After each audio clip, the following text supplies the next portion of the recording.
Item ಯಾವುದೇ ಇರಲಿ try ಮಾಡಿ ಆಚಿ ಚಿಕನ್ ಮಸಾಲಾ. ಆಚಿ ಚಿಕನ್ ಮಸಾಲಾ.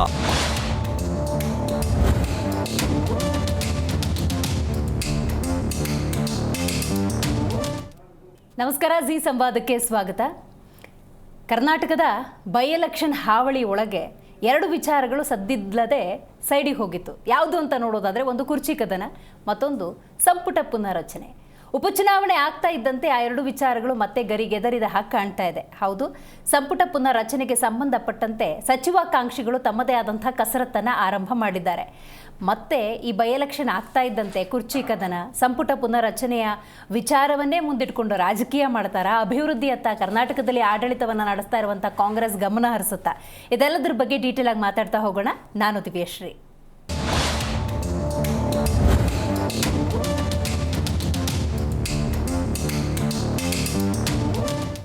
ರಾಜ್ಯದಲ್ಲಿ ಎರಡು ಕ್ಷೇತ್ರಕ್ಕೆ ಬೈ ಎಲೆಕ್ಷನ್ ಇತ್ತು. ಬಾಗಲಕೋಟೆ ಹಾಗೂ ದಾವಣಗೆರೆ ದಕ್ಷಿಣ ಕ್ಷೇತ್ರ ಅಭ್ಯರ್ಥಿಗಳು ಸೇರಿದ ಹಾಗೆ ಈ ಚುನಾವಣೆಗಾಗಿ ಹಗಲು ರಾತ್ರಿ ಶ್ರಮ ಹಾಕಿದಂತಹ ಅಷ್ಟು ಜನ ರಿಲ್ಯಾಕ್ಸ್ ಮೂಡ್ನಲ್ಲಿದ್ದಾರೆ. ಆದರೆ ಈ ಉಪಚುನಾವಣೆ ಆಗಲಪ್ಪ, ಬೇಗ ಆಗ್ಲಪ್ಪ ಅಂತ ಕಾಯ್ತಿದ್ದವರೆಲ್ಲ ತಮ್ಮ ಚಟುವಟಿಕೆಗಳಲ್ಲಿ ಬ್ಯುಸಿಯಾಗಿದ್ದಾರೆ. ಯಾರು ಏನು ಡೀಟೇಲ್ ಆಗಿ ನೋಡ್ತಾ ಹೋಗೋಣ. 2.25 ವರ್ಷದ ಆಡಳಿತ. ಈ ಆಡಳಿತದಲ್ಲಿ ಬಹಳ ದೊಡ್ಡ ಮ್ಯಾಂಡೇಟನ್ನು ಕಾಂಗ್ರೆಸ್ ಪಡೆದುಕೊಂಡಿರುವುದರಿಂದಾಗಿ ಈ ಸರ್ಕಾರದಲ್ಲಿ ತಾನೂ ಒಂದು ಸಲ ಸಚಿವನಾಗಬೇಕು ಅನ್ನುವಂಥ ಆಸೆ ಆಕಾಂಕ್ಷೆಗಳನ್ನು ಹಲವರು ಇಟ್ಕೊಂಡಿದ್ದಾರೆ. ಅವರ ಪ್ರಯತ್ನ ಇದು. ಬೈ ಎಲೆಕ್ಷನ್ ಬೆನ್ನಲ್ಲೇ ಮಂತ್ರಿಗಿರಿಗೆ ಪೈಪೋಟಿ, ವರಿಷ್ಠರ ಮೇಲೆ ಒತ್ತಡ ಹೇರೋದಕ್ಕೆ ಶಾಸಕರ ಟೂರ್. ಎಲ್ಲಿ ಯಾರು ಏನು ನೋಡ್ತಾ ಹೋಗೋಣ. ಹೈಕಮಾಂಡ್ ಭೇಟಿಗೆ ಮುಂದಾಗಿದ್ದಾರೆ ಹಿರಿಯ ಶಾಸಕರು. 3-4 ಬಾರಿ ಯಾರೆಲ್ಲ ಗೆದ್ದಿರ್ತಾರೆ ಅವರು ದೆಹಲಿಗೆ ಟೂರ್ ಹೋಗ್ತಾ ಇದ್ದಾರೆ. ಸಚಿವ ಸ್ಥಾನಕ್ಕೆ ಹಿರಿಯ ಶಾಸಕರು ಬೇಡಿಕೆ ನೀಡುತ್ತಾರೆ. ಏಪ್ರಿಲ್ 11ಕ್ಕೆ ಅಂತ ದಿನಾಂಕ ಕೂಡ ನಿಗದಿಯಾಗಿದೆ. ಸಂಪುಟ ಪುನರ್ರಚನೆ ಬಗ್ಗೆ ಹೈಕಮಾಂಡ್ ಜೊತೆ ಸುದೀರ್ಘವಾಗಿ ಮಾತುಕತೆ ನಡೆಸುವುದಕ್ಕೆ ಎಲ್ಲ ರೀತಿಯ ಪ್ರಯತ್ನಗಳು ನಡೀತಾ ಇದೆ.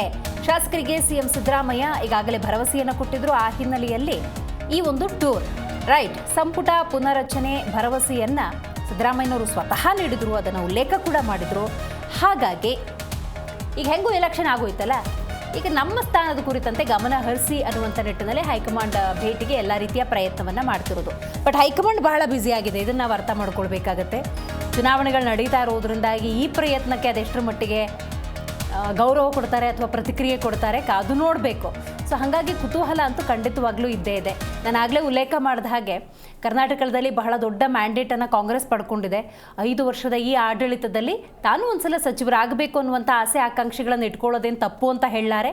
ಆದರೆ ಸಂಪುಟ ಪುನರ್ರಚನೆಯ ಭರವಸೆಯನ್ನು ಸಿದ್ದರಾಮಯ್ಯನವರು ಹಿಂದೆನೇ ಕೊಟ್ಟಿದ್ದರಿಂದಾಗಿ ಈ ಅವಧಿಯಲ್ಲಿ ತನಗೂ ಕೂಡ ಅವಕಾಶ ಸಿಗಬಹುದು ಅನ್ನುವಂತಹ ಆಕಾಂಕ್ಷೆಯಲ್ಲಿ ಈ ಪ್ರಯತ್ನವನ್ನು ಮಾಡ್ತಾ ಇರ್ತಾರೆ. 2 ವಿಚಾರಗಳು ಬೈ ಎಲೆಕ್ಷನ್ ಸಲುವಾಗಿ ಸ್ವಲ್ಪ ಹಿಂದಕ್ಕೆ ಹೋಗಿತ್ತು, ಈಗ ಮತ್ತೆ ಮುನ್ನೆಲೆಗೆ ಬಂದಿದೆ.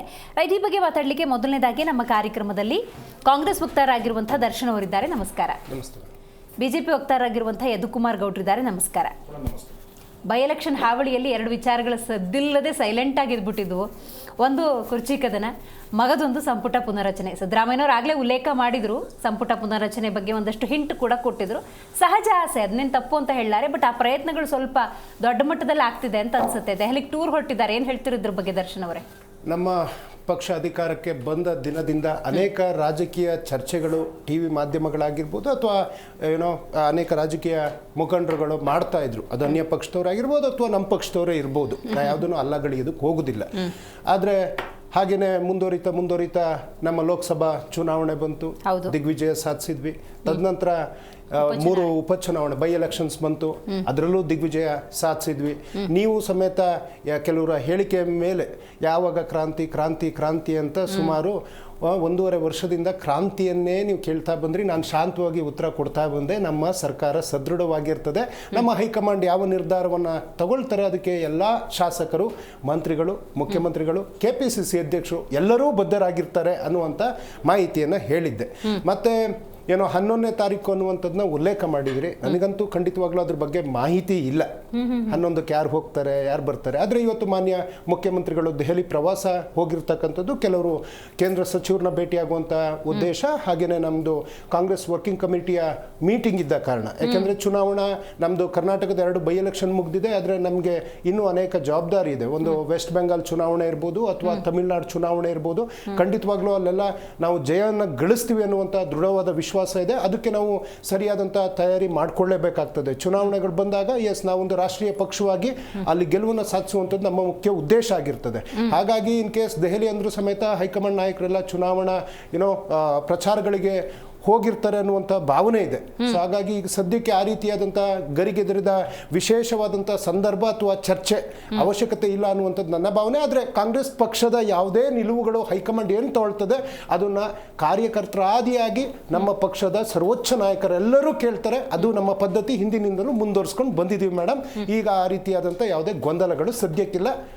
ಯಾಕೆ ಅಂತಂದರೆ ಈಗ ನೋಡಿ, ನೀವಾಗಲೇ ಉಲ್ಲೇಖ ಮಾಡ್ದಂಗೆ ಕುರ್ಚಿ ವಿಚಾರಕ್ಕೆ ಬಹಳಷ್ಟು ನಾವು ಪ್ರಶ್ನೆ ಮಾಡಿದ್ದೀವಿ. ರಾಜ್ಯದ ಜನ ಕೂಡ ಗೊಂದಲದಲ್ಲಿದ್ದರು. ಆಗಾಗ ದೆಹಲಿಗೆ ಹೋಗಿ ಬರೋದು, ಮಾತುಕತೆ ನಡೆಯೋದು, ಇದೆಲ್ಲವೂ ಕೂಡ ಓಪನ್ ಸೀಕ್ರೆಟೇ.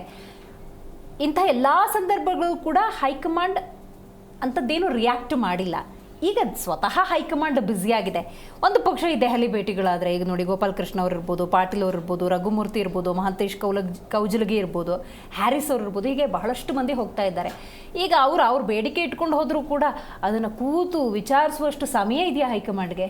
ಅಲ್ಲ, ಈಗ ಹೋಗ್ತಾ ಇದ್ದಾರೆ ಅನ್ನುವಂಥದ್ದು ಇಲ್ಲಿ ಯಾರೂ ಇವತ್ತು ಮಾಧ್ಯಮ ಉದ್ದೇಶಿಸಿ ನೀವು ಯಾರ್ಯಾರು ಹೆಸರು ಹೇಳಿದ್ರಿ ಯಾರೂ ಸಮೇತ ಮಾತನಾಡಿಲ್ಲ. ಆದರೆ ಒಬ್ಬರು ಹೊಸ ಶಾಸಕರು ಇರ್ಬೋದು ಅಥವಾ ಹಿರಿಯ ಶಾಸಕರು ಇರ್ಬೋದು, ಒಮ್ಮೆ ಅವ್ರು ಶಾಸಕರಾದ್ಮೇಲೆ ಅವರೊಂದು ಮಂತ್ರಿಗಿರಿಯನ್ನು ಯಾವುದೇ ಪಕ್ಷ ಆಗಿರಲಿ ಸರ್ವೇ ಸಾಮಾನ್ಯವಾಗಿ ಅವ್ರ ಕ್ಷೇತ್ರದ ಜನರು ಬಯಸ್ತಾರೆ ಮತ್ತು ಶಾಸಕರಾದವರು ಅವರೂ ಬಯಸ್ತಾರೆ. ಸೊ ಅದು ಆಸೆಗಳನ್ನ ಇಟ್ಕೊಳ್ಳುವಂಥದ್ದು ತಪ್ಪೇನಲ್ಲ. ಯಾಕೆಂದರೆ ಎಲ್ಲರಿಗೂ ಅದು ಅಧಿಕಾರವನ್ನು ಅನುಭವಿಸ್ಬೇಕು ಅನ್ನುವಂಥ ಒಂದು ಆಸೆ ಇರ್ತದೆ. ಆದರೆ ಈ ಸದ್ಯದ ಮಟ್ಟಿಗೆ ಆ ರೀತಿಯಾದಂಥ ಬೆಳವಣಿಗೆ ನಮ್ಮ ಪಕ್ಷದಲ್ಲಿ ಆಗ್ತಾ ಇಲ್ಲ. ಇವನ್ ನಮ್ಮ KPCC ಅಧ್ಯಕ್ಷರಾದ ಮನೆ DK ಶಿವಕುಮಾರ್ ತಮಿಳುನಾಡಿನ ಉಸ್ತುವಾರಿಯನ್ನು ಅವರಿಗೆ ಕೊಟ್ಟಿದ್ದಾರೆ. ಸೊ ಅದರಲ್ಲಿ ಅವರು ಚುನಾವಣಾ ತಯಾರಿ ಅಂತ ತಮಿಳುನಾಡಿಗೆ ಹೋಗಿದ್ದಾರೆ.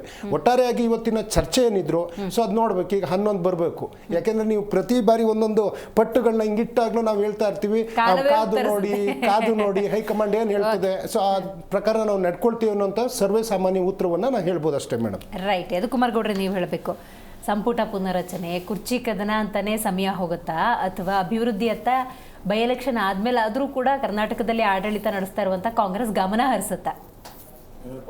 ಈ ಸರ್ಕಾರಕ್ಕೆ ಬೈ ಎಲೆಕ್ಷನ್ಸ್ಗಳು ಅವಾಗವಾಗ ಒಂಥರ ಬ್ರೀತರ್ ತರ ಬರ್ತಾ ಇರುತ್ತೆ ಮೇಡಮ್. ಬೂದಿ ಮುಚ್ಚಿದ ಕೆಂಡಗಳು ಅವಾಗ ಒಂದ್ ಸ್ವಲ್ಪ ದಿನ ಮಾತ್ರ ತಡೆಗಟ್ಟುತ್ತೆ. ಆ ಒಂದು ಇದಕ್ಕೆ ಇದೊಂದು ಬ್ರೀತರ್ ಸ್ಪೇಸ್. ಲಾಸ್ಟ್ 1.5 months ಬೂದಿ ಮುಚ್ಚಿದ ಕೆಂಡವಾಗಿದ್ದಂಥದ್ದು ಮತ್ತೆ ಕೊತ್ತ ಅಂತ, ಯಾಕಂದ್ರೆ ಮುಗಿತಿದ್ದಂಗೆನೆ ಶುರು ಆಗಿದ್ದಂಥದ್ದು. ನಾವು ಹೇಳ್ತಾ ಇರ್ತೀವಿ, ಪ್ರತಿ ಸತಿ ನಾವು ಹೇಳ್ತಾ ಇರ್ತೀವಿ, ನಮ್ಗೆ ಯಾರ ನಾಯಕತ್ವ ಪುನರ್ರಚನೆ ಏನಾದ್ರೂ ಮಾಡ್ಕೊಳ್ಳಿ, ರಾಜ್ಯದ ಅಭಿವೃದ್ಧಿ ಮುಂದಡಿರಿ ಅಂತ ನಾವು ಸುಮಾರು ಸತಿ ಹೇಳಿದೀವಿ. ಅದರಲ್ಲಿ ಇವಾಗ್ಲೂ ಅದನ್ನೇ ಹೇಳ್ತಾ ಇದೀವಿ.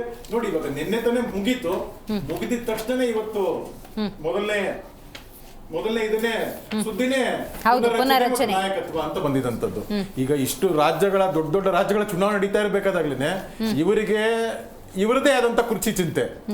ಹೈಕಮಾಂಡ್ಗೆ 5 ರಾಜ್ಯಗಳಲ್ಲಿ ಏನಾಗ್ತೀವೋ ಅನ್ನೋದ್ರ ಕುರ್ಚಿ ಅಂದ್ರೆ ದಿಸ್ ಇಸ್ ಡಿಫರೆನ್ಸ್. ಅಲ್ಲಿ ನನ್ ಕುರ್ಚಿ ಬಗ್ಗೆ ಮಾತ್ರ ನನಗಿದು, ಪಂಚರಾಜ್ಯಗಳಲ್ಲಿ ಪಾಪ ಹೈಕಮಾಂಡ್ ಒದ್ದಾಡ್ತಿದೆ ಪಾಪ ಅವ್ರದಲ್ಲಿ, ಎಲ್ಲಿ ಏನಾಗ್ಬೇಕು, ಏನಾಗ್ತಿದೆ, ಏನ್ ಮಾಡ್ಬೇಕು ಅಂತ ಅಂದ್ಬಿಟ್ಟು.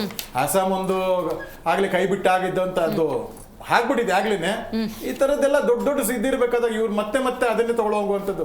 ಅಭಿವೃದ್ಧಿ ಬಗ್ಗೆ ಮಾತಾಡಕ್ ಹೋಗಲ್ಲ. ನನ್ ಕುರ್ಚಿ ಭದ್ರ ಆಯ್ತಾ ಅಂತ ಕೇಳ್ತಾ ಇರೋದು. ಆಗ್ಲೇ ಸ್ನೇಹಿತರು ಹೇಳ್ತಾ ಇದ್ರು, ಕ್ರಾಂತಿ ಬಗ್ಗೆ ನಾವ್ ಯಾವತ್ತೂ ಮಾತಾಡಿಲ್ಲ ಮೇಡಮ್. ಅವ್ರ ಪಕ್ಷದವರೇ ಮಾತಾಡಿದಂಥದ್ದು. ಅವ್ರ ಪಕ್ಷದವ್ರು ಮಾತಾಡಿದ್ವಿ, ನಾವು ಉತ್ತರ ಕೊಟ್ವಿ. ಕ್ರಾಂತಿ ಯಾವ್ದಾಗುತ್ತೆ ಅಂತ ಕ್ರಾಂತಿ ಮಾತಾಡಿದವರೇ ಕ್ರಾಂತಿಯಾಗಿ ಹೋಗ್ಬಿಟ್ರು. ರಾಜಣ್ಣವರು ಅವರೇ ಕ್ರಾಂತಿ ಆಗ್ಬಿಟ್ರು ಪಕ್ಷದಿಂದ, ಪಾಪ ಸಚಿವ ಸಂಪುಟದಿಂದ. ಆಮೇಲೆ ಮತ್ತೆ ದರ್ಶನ್ ಅವ್ರು ಹೇಳ್ತಾರೆ ದಿಗ್ವಿಜಯ ಅಂತ. ನಾವು 28 ಗೆದ್ರ ದಿಗ್ವಿಜಯ ಸಾಧಿಸಕ್ಕೆ ಇಲ್ಲ ಅಲ್ವಾ? ನಿಮ್ ಸರ್ಕಾರ ಇದೆ, ಇರೋದ್ಕೊಂದು ಅಷ್ಟು ಗೆದ್ದಿದ್ದೀರ ಅಷ್ಟೇನೆ ಹೊರತು ದಿಗ್ವಿಜಯ ಅಂತ ಶಬ್ದಕ್ಕೆ ಅರ್ಥ ಬೇರೆ ಇರುತ್ತೆ. ಅಲ್ಲಿ 53 ಇದ್ರಿ, 91, 99, 100ಕ್ಕೆ ಬಂದ್ರಿ, ಅದು ದಿಗ್ವಿಜಯ ಅಲ್ಲ. ಅವಾಗ್ಲೂ ಆಪೋಸಿಷನ್ ನಿಮ್ಗೆ ಬಂದಿರೋಂಥದ್ದು ಲೀಡರ್ ಆಫ್ ಆಪೋಸಿಷನ್ ರೆಸ್ಪಾನ್ಸಿಬಿಲಿಟಿ ಅಷ್ಟೇ ಹೊರತು ಬಂದಿರೋದು ಹೊಂತು ಯಾವ ದಿಗ್ವಿಜಯನೂ ಅಲ್ಲ.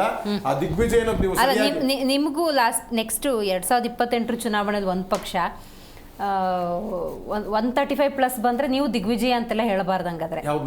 ಈಗ ಒಂದ್ ಪಕ್ಷ ನೆಕ್ಸ್ಟ್ ವಿಧಾನಸಭಾ ಚುನಾವಣೆಯಲ್ಲಿ ಆದ್ಮೇಲೆ ದಿಗ್ವಿಜಯ ಸಾಧಿಸಿ 24ರದ್ದು ದಿಗ್ವಿಜಯ ಅಂತ ನಾನು ಲೋಕಸಭಾ ಎಲೆಕ್ಷನ್ಸ್ ಅದು ಹೇಳ್ತಾ ಇರೋದು. 23 ದಿಗ್ವಿಜಯ ಅಂತಂದ್ರು, 24 ದಿಗ್ವಿಜಯ ಅಲ್ಲ, ಅವ್ರಿಗೆ ಲೀಡರ್ ಆಫ್ ಆಪೋಸಿಷನ್ ಬಂತ ಅಷ್ಟೇನೆ. ಅಲ್ಲ, ನೀವು ಯಾವುದೇ ಚುನಾವಣೆ ನೀವು ಫುಲ್ ಮ್ಯಾಂಡೇಟ್ ಒಂದ್ ಪಕ್ಷ ನೀವೇನಾದ್ರು ತಗೊಂಡ್ರದು ಲೋಕಸಭಾ ಆಗ್ಲಿ ಅಥವಾ ವಿಧಾನಸಭಾ ಆಗ್ಲಿ, ನೀವು ದಿಗ್ವಿಜಯ ಅಂತ ನೀವು ಪ್ರಯೋಗ ಮಾಡಬಾರ್ದಂಗಾದ್ರೆ. ಸುಮಾರು ಸತಿ ಹೇಳಿದ್ದೀನಿ ಪಾಪ ಅವ್ರಿಗೆ ಏನಂತಾರೆ, ಆ ಸಂಖ್ಯೆ 136 ಕೊಟ್ಟಿದ್ದಾರೆ, ಅಜೀರ್ಣ ಆಗುವಷ್ಟು ಕೊಟ್ಬಿಟ್ಟು ಮಾಡ್ಬಿಟ್ಟಿದ್ದಾರೆ ಅವ್ರಿಗೆ. ಅಜೀರ್ಣ ಆಗ್ಬಿಡೈತೆ ಅವ್ರಿಗೆ. ನಾವು ಜೀರ್ಣಿಸ್ಕೊಳ್ರಿ ಅಂತಂದ್ರೆ ಇಲ್ಲ ಅಜೀರ್ಣ ಮಾಡ್ಕೊಂತೀವಿ ನಾವು. ಅಜೀರ್ಣವಾಗಿರುತ್ತೆ ನಮ್ ಸಂಪುಟ, ನಾಯಕತ್ವ ಬದಲಾವಣೆ, ಕುರ್ಚಿ ಅದು ಇದ್ದೇ ಇರುತ್ತೆ. ಆದ್ರೆ ಈ ನಾಯಕತ್ವ ಬದಲಾವಣೆ ಡೇ 1 ಇಂದ ಸ್ಟಾರ್ಟ್ ಆಗಿದ್ದು ಇವತ್ತವರೆಗೂ ಮುಗ್ದಿಲ್ಲ ಮೇಡಮ್. ಅಲ್ಲಿ 3 ವರ್ಷ ಆಗ್ತಾ ಬಂತು. ಅದನ್ನ ಕೇಳ್ತಾ ಇರುವಂತದ್ದು ಅದ್ ಏನಾದ್ರೂ ಬಗೆಹರಿಸ್ಕೊಳ್ಳಿ. ಅದಲ್ಲಿ ಬಗೆಹರಿಸ್ಕೊಳ್ಳೋದ್ರು ಬನ್ರಿ. ಇಲ್ಲ ಅವ್ನು ಮೊನ್ನೆ ತಾನೆ ಮೇಡಮ್ ಇವಾಗ ಉಪಚುನಾವಣೆ ಇದರಲ್ಲಿ ಜಮೀರ್ ಅಹಮದ್ ಅವರು ಇನ್ನ 2 ವರ್ಷ ಕಾಲ ಸಿದ್ದರಾಮಯ್ಯನವರೇ ಮುಖ್ಯಮಂತ್ರಿಗಳು ಇದು ಬೇಕಾಯ್ತು ಇದ್ದಲ್ಲಿ ಮೊನ್ನೆ ತಾನೇ ಹೇಳಿದ್ರು. ಇಷ್ಟೆಲ್ಲ ಅಂದ್ರೆ ಚುನಾವಣೆ ಗೆಲ್ಬೇಕಾ ಅನ್ನೋದ್ರಲ್ಲಿ ಆ ಚುನಾವಣೆ ಒಳಗಡೆ ಇನ್ನೊಂದು ಇವರೇ 2 ವರ್ಷ ಕಾಲ ಅಂತ ಅಂದ್ರೆ ಈ ಬೂದಿ ಮುಚ್ಚಿದ ಕೆಂಡ ಮತ್ತೆ ಮತ್ತೆ ಬರ್ತಾ ಇರೋದು ಕಾಣಿಸ್ತಾ ಇರಲ್ವಾ ನಮ್ಗೆ ಅದಲ್ಲಿ. ವಾಟ್ ಆರ್ ಸ್ಟ್ರಾಟಜಿ ಅಂತ ಅನ್ಸ್ಬಿಡುತ್ತಿದ್ದು ಹೆಂಗೆ ಅಂತ ನಾನು ನೋಡೋದಾದ್ರೆ ಜನಸಾಮಾನ್ಯರ ದೃಷ್ಟಿಯಿಂದ ಬೇಕಾದಷ್ಟು ಸಮಸ್ಯೆಗಳಿದ್ದಾವೆ ನೋಡಿ. ಆಡಳಿತ ಸರ್ಕಾರವೋ ವಿಪಕ್ಷವೋ ನೀವು ಇಂಥ ಸಬ್ಜೆಕ್ಟ್ ಕೊಟ್ರೆ ಸಹಜವಾಗಿ ರಾಜಕೀಯ ಅನ್ನೋದು ಪ್ರತಿಯೊಬ್ಬರ ಆಸಕ್ತಿಯ ವಿಷಯ ಆಗಿರೋದ್ರಿಂದಾಗಿ ಮೋರ್ ಓವರ್ ಜನಸಾಮಾನ್ಯರ ಸಮಸ್ಯೆಗೆ ಸ್ಪಂದನೆ ಕೊಡಬೇಕಾಗಿರೋದು ಅದೇ ಜನಪ್ರತಿನಿಧಿಗಳಾಗಿರೋದ್ರಿಂದಾಗಿ ಇಂಥ ಸಬ್ಜೆಕ್ಟ್ ಕೊಟ್ಬಿಟ್ರೆ ಅವ್ರು ಅದ್ರಲ್ಲಿ ಬ್ಯುಸಿ ಆಗಿಬಿಟ್ರೆ ನೀವು ಬೆಲೆ ಏರಿಕೆ ಬಗ್ಗೆ ಧ್ವನಿ ಏರಿಸಿ ಪ್ರತಿಭಟಿಸೋದಲ್ಲಿ ಪ್ರಶ್ನೆ ಕೇಳೋದಲ್ಲಿ ಇದಕ್ಕೆ ಯಾವುದಕ್ಕೂ ಅವಕಾಶ ಇಲ್ಲ. ವಾರಕ್ಕೊಂದು 15 ದಿವಸಕ್ಕೊಂದು ಇಂಥ ಸಬ್ಜೆಕ್ಟ್ ಕೊಟ್ಬಿಟ್ರೆ ಹೆಂಗೆ? ಈಗ ಕಳೆದ 1.5 ತಿಂಗಳಿಂದ ನಾವು ಉಪಚುನಾವಣೆ ಬಗ್ಗೆನೇ ಮಾತಾಡ್ತಾ ಇದ್ವಿ. ದಾವಣಗೆರೆ ಬಾಗಲಕೋಟೆ ಮಾತಾಡ್ತಾ ಇದ್ದಂಥದ್ದು. ಈಗ ನಾಳೆಯಿಂದ ಬರೀ ಇದನ್ನೇ ಆಗುತ್ತೆ. ಅದ್ರಲ್ಲಿ ಇದೇ ಆಗುತ್ತೆ. ನಾವು ಅದನ್ನ ಈಗ ಅವರ ಅಧ್ಯಕ್ಷರೇ ಹೇಳ್ತಾಳೆ, KPCC ಅಧ್ಯಕ್ಷರೇ ಹೇಳ್ತಾರೆ ಮುಖ್ಯಮಂತ್ರಿಗಳು ಪ್ಲಸ್ ನಾನ್ ಬಿಟ್ರೆ ಇನ್ಯಾರು ಮಾತಾಡಂಗಿಲ್ಲ ಅಂತ. ಆದ್ರೆ ಎಲ್ಲರೂ ಮಾತಾಡ್ತಾರೆ ಮೇಡಮ್. ಅಲ್ಲಿ ಯಾರಿಗೂ ಶೋಕಾಸ್ ನೋಟಿಸ್ ಇಲ್ಲ, ಯಾರಿಗೂ ಏನು ಎಂತದ್ದು ಇಲ್ಲ. ಅಂದ್ರೆ ಬೇರೆಯವ್ರು ಏನ್ ಹೇಳಿದ್ರು ಅದು ನಡೆಯುತ್ತೆ. ಪ್ರಭಾವಿಗಳು ಅಲ್ಪಸಂಖ್ಯಾತರು ಅಂತ ಹೇಳಿದವ್ರು ನಡೆಯುತ್ತೆ. ಇನ್ಯಾರು ಸಣ್ಣ ಪುಟ್ಟದವರೆಲ್ಲ ಹೇಳಿದಾಗ ಅವ್ರಿಗೆಲ್ಲ ನೋಟಿಸ್ ಕೊಡ್ತಾರೆ. ಅದನ್ನ ಕ್ಲಾರಿಫೈ ಮಾಡಬೇಕಾಗುತ್ತೆ ಮೊದಲು. ಯಾವ ಅಂದ್ರೆ ಯತೀಂದ್ರಾಗೊಂದು ಯಾವ ನೋಟಿಸ್ ಇಲ್ಲ, ಏನ್ ಬೇಕಾದ್ರೂ ಹೇಳ್ಬೋದು, ಬೇರೆಯವ್ರಿಗೆಲ್ಲ ನೋಟಿಸ್ ಕೊಡುವಂತದ್ದು. ಸೊ ಅಲ್ಲೇ ಗೊಂದಲ ಇರ್ಬೇಕಾದಾಗ ಅವ್ರ ಆಡಳಿತ ನಡೆಸ್ತಾರ, ಪಕ್ಷ ನಡೆಸ್ತಾರ, ಇಲ್ಲ ರಾಜ್ಯದ ಅಭಿವೃದ್ಧಿ ಮಾಡ್ತಾರ, ಯಾವ್ದ್ರ ಮೇಲೆ ಕಾನ್ಸಂಟ್ರೇಷನ್ಸ್ ಇದೆ ಅನ್ಬಿಟ್ಟು ಕ್ಲಾರಿಫೈ ಮಾಡಬೇಕಾಗತ್ತೆ. ನಾವು ಅದನ್ನ ಕೇಳ್ತಾ ಇದೀವಿ. ಯಾವ್ದಾದ್ರು ಒಂದಾದ್ರೂ ಮಾಡಿ ಅದಲ್ಲಿ. ಇಲ್ಲ ರಾಜೀನಾಮೆ ಆದ್ರೂ ಕೊಟ್ಬಿಡಿ. ಪಾಪ ನಿಮ್ಗೆ EVM ಮೇಲೆ ಬೇರೆ ನಂಬಿಕೆ ಇಲ್ಲ, ಅದ್ರ ಮೇಲೆ ಬಂದಿದ್ದೀರ ಸರ್ಕಾರ, ಅದ್ರ ಮೇಲೆ ಬಂದೈತೆ. ರಾಜೀನಾಮೆ ಕೊಟ್ಬಿಟ್ಟು ಮತ್ತೆ ಬ್ಯಾಲೆಟ್ ಪೇಪರ್ಗೆ ಹೋಗೋಣ, ಅದಕ್ಕೂ ನಾವು ಸವಾಲ್ ಸ್ವೀಕರಿಸಿದೀವಿ. ಅದು ಗೆದ್ಬಿಟ್ಟು ಪ್ಲಸ್ ಅದೇ EVM ಮೇಲೆ ಉಗುಳೋದು ಅದನ್ನೇ ಬೇಡ ಅಂತ ಹೇಳುವಂತದ್ದು. ದಯವಿಟ್ಟು ಅವ್ರು ಕ್ಲಾರಿಫೈ ಮಾಡ್ಲಿ. ಅದಲ್ಲಿ ದಿಗ್ವಿಜಯ ಸಾಧಿಸಿಲ್ಲ, ನೀವು ದಿಗ್ವಿಜಯ ಸಾಧಿಸಿರೋದನ್ನ ಉಳಿಸ್ಕೊಳ್ಳೋಕೆ ಕೆಣಗಾಡ್ತಾ ಇದ್ದೀರಾ. Right, got it. ಇದೀಗ ನಮ್ಮ ಕಾರ್ಯಕ್ರಮದಲ್ಲಿ JDS ವಕ್ತಾರಾಗಿರುವಂತಹ ರಿಷಿಕ್ ವಿವಾನ್ಗೌಡ ಇದ್ದಾರೆ. ನಮಸ್ಕಾರ. ಈಗ ಯಾವುದಾದ್ರು ಒಂದು ಪಕ್ಷ ಆಡಳಿತಕ್ಕೆ ಬಂದ ಸಂದರ್ಭದಲ್ಲಿ 5 ವರ್ಷದ ಅವಧಿಯಲ್ಲಿ ತಾನು ಒಂದ್ಸಲ ಶಾಸಕರಾದವರು ಸಚಿವರಾಗಬೇಕು ಅನ್ನುವಂಥ ಆಸೆ ಆಕಾಂಕ್ಷೆ ತಪ್ಪು ಅಂತ ಹೇಳೋದಕ್ಕೆ ಸಾಧ್ಯ ಇಲ್ಲ. ಬಟ್ ಈಗ ಹೆಂಗಾಗ್ಬಿಟ್ಟಿತ್ತು ಅಂದರೆ ಸಿಚುವೇಶನಲ್ಲಿ ಈ 2.25 ವರ್ಷದಲ್ಲಿ ಆಗಾಗ ಒಂದೊಂದು ಟಾಸ್ಕ್ಗಳು ಬರ್ತಾನೆ ಇತ್ತು. ಆ ಟಾಸ್ಕ್ಗಳು ಪೂರೈಸ್ಲಪ್ಪ ಆಗ್ಬಿಡ್ಲಪ್ಪ ಅನ್ನುವಂಥದ್ರಲ್ಲಿ ಲಾಸ್ಟ್ ಟೈಮ್ ಒಂದು ಉಪಚುನಾವಣೆ ಇತ್ತು. ಈ ಸತಿ ಒಂದು ಉಪಚುನಾವಣೆ ಬಂದ ತಕ್ಷಣ ಈ ಬೈ ಎಲೆಕ್ಷನ್ ಯಾವಾಗ ಮುಗಿದೋಗ್ಬಿಡುತ್ತೆ? ಸಂಪುಟ ಪುನರ್ರಚನೆಗೆ ಸಂಬಂಧಪಟ್ಟಂತೆ ಹೆಂಗೂ ಸಿದ್ದರಾಮಯ್ಯನವರು ಭರವಸೆ ಕೊಟ್ಟಿದ್ದಾರೆ, ನನಗೇನಾದರೂ ಈ ಸಲ ಅವಕಾಶ ಸಿಗಬಹುದಾ ಅನ್ನುವಂತಹ ಒಂದಷ್ಟು ಪ್ರಯತ್ನಗಳು ಡೆಫಿನೆಟಾಗಿ ನಡೀತಾನೆ ಇದೆ. ಸೊ ಹಾಗಾಗಿ ಬರೀ ಇದ್ರ ಬಗ್ಗೆನೇ ಗೋಜಲು ವಾತಾವರಣ ಇರುತ್ತಾ ಅಥವಾ ರಾಜ್ಯದ ಅಭಿವೃದ್ಧಿ, ರಸ್ತೆ, ಮೂಲಸೌಕರ್ಯ? ಇವತ್ತು ನಾನು ಒಂದು ಕಡೆ ಗಮನಿಸ್ತಾ ಇದ್ದೆ, ಕನ್ನಡ ಶಾಲೆಗಳನ್ನು ಉಳಿಸುವಂಥ ನಿಟ್ಟಿನಲ್ಲಿ ನನ್ನವ ಕನ್ನಡ ಶಾಲೆ ಅಂತ ಮಕ್ಕಳು ಪ್ರತಿಭಟಿಸ್ತಿರೋದನ್ನು ನೋಡಿದೆ. ಬಹಳ ಖುಷಿ ಅನ್ನಿಸ್ತು ಆ ಅಭಿಮಾನಕ್ಕೆ. ಆದರೆ ಹೋರಾಡಿ ಬೇಡ್ಕೊಂಡು ಕರ್ನಾಟಕದಲ್ಲಿ ಎಲ್ಲವನ್ನು ಪಡ್ಕೊಳ್ಬೇಕಾ ಅನ್ನೋದನ್ನು ನೋಡಿ ದುರ್ದೈವ ಅಂತ ಅನ್ನಿಸ್ತು. ಏನಂತೀರಿ? ನೋಡಿ, ಇತ್ತೀಚೆಗೆ ಈ 2.5 ಅಥವಾ 3 ವರ್ಷದಲ್ಲಿ ರಾಜಕೀಯದ ನಾವು ಗಮನಿಸೋದಾದರೆ CM, DCM ಹಾಗೂ ಯಾರೆಲ್ಲ ಸೋಕಾಲ್ಡ್ ಸಚಿವರಿದ್ದಾರೆ, ಬರೀ ನಿಮಗೆ ಬೈ ಎಲೆಕ್ಷನ್ಸು, ಬೇರೆ ರಾಜ್ಯದಲ್ಲಿ ಎಲೆಕ್ಷನ್ಸು, ಮತ್ತೊಂದು ಎಲೆಕ್ಷನ್ಸು ಅಥವಾ ಡೆಲ್ಲಿಗೆ ಹೋಗೋದು ಬರೋದು ಸ್ಟಾರ್ ಪ್ರಚಾರಕರೇ ಆಗ್ಬಿಟ್ಟಿದ್ದಾರೆ ಹೊರತು ನಿಮಗೆ ಕರ್ನಾಟಕ ರಾಜ್ಯದಲ್ಲಿ ಅವರವರ ಚೇಂಬರ್ಗಳಲ್ಲಿ ಅವರವರ ಮಿನಿಸ್ಟ್ರಿಯಲ್ಲಿ ಕೂತ್ಕೊಂಡು ಯಾವುದನ್ನು ನಿಮಗೆ ಬ್ಯಾಕ್ ಟು ಬ್ಯಾಕ್ ಫೈಲ್ಗಳನ್ನ ನೋಡೋ ಅಂಥದ್ದು ನಾವು ಗಮನಿಸೇ ಇಲ್ಲ.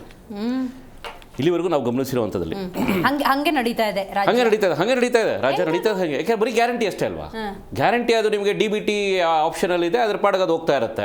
ಅದನ್ನ ಬಿಟ್ಟರೆ ಹೋಗ್ತಾ ಇದೆ ಅಂತ ಹೇಳಿದ್ರೆ ಯಾವಾಗ ಇವ್ರಿಗೆ ಬೇಕೋ ಅವಾಗ ಈ ಟ್ಯಾಪ್ ಇದ್ದಂಗೆ ಯಾವಾಗ ಎಲ್ಲೆಲ್ಲಿ ನಿಲ್ಲಿಸಬೇಕು, ಯಾವ್ಯಾವ ಕ್ಷೇತ್ರಕ್ಕೆ ಕೊಡಬೇಕು, ಯಾವ್ಯಾವ ರೀತಿ ಕೊಡಬೇಕು, 5,000 ಎಲ್ಲಿ ಕರ್ಕೋಬೇಕು, ಯಾವಾಗ ವಾಪಸ್ ತಗೊಂಡ್ಬರ್ಬೇಕು, ಅದೆಲ್ಲ ಅವ್ರು ಯಾವಾಗ ಬೇಕೋ ಆ ರೀತಿ ನಡೆಸ್ಕೊಳ್ತಾ ಇದ್ದಾರೆ. ಇದನ್ನು ಬಿಟ್ಟರೆ ಬೇರೆ ಏನು ನಡೀತಾ ಇಲ್ಲ ರಾಜ್ಯದಲ್ಲಿ.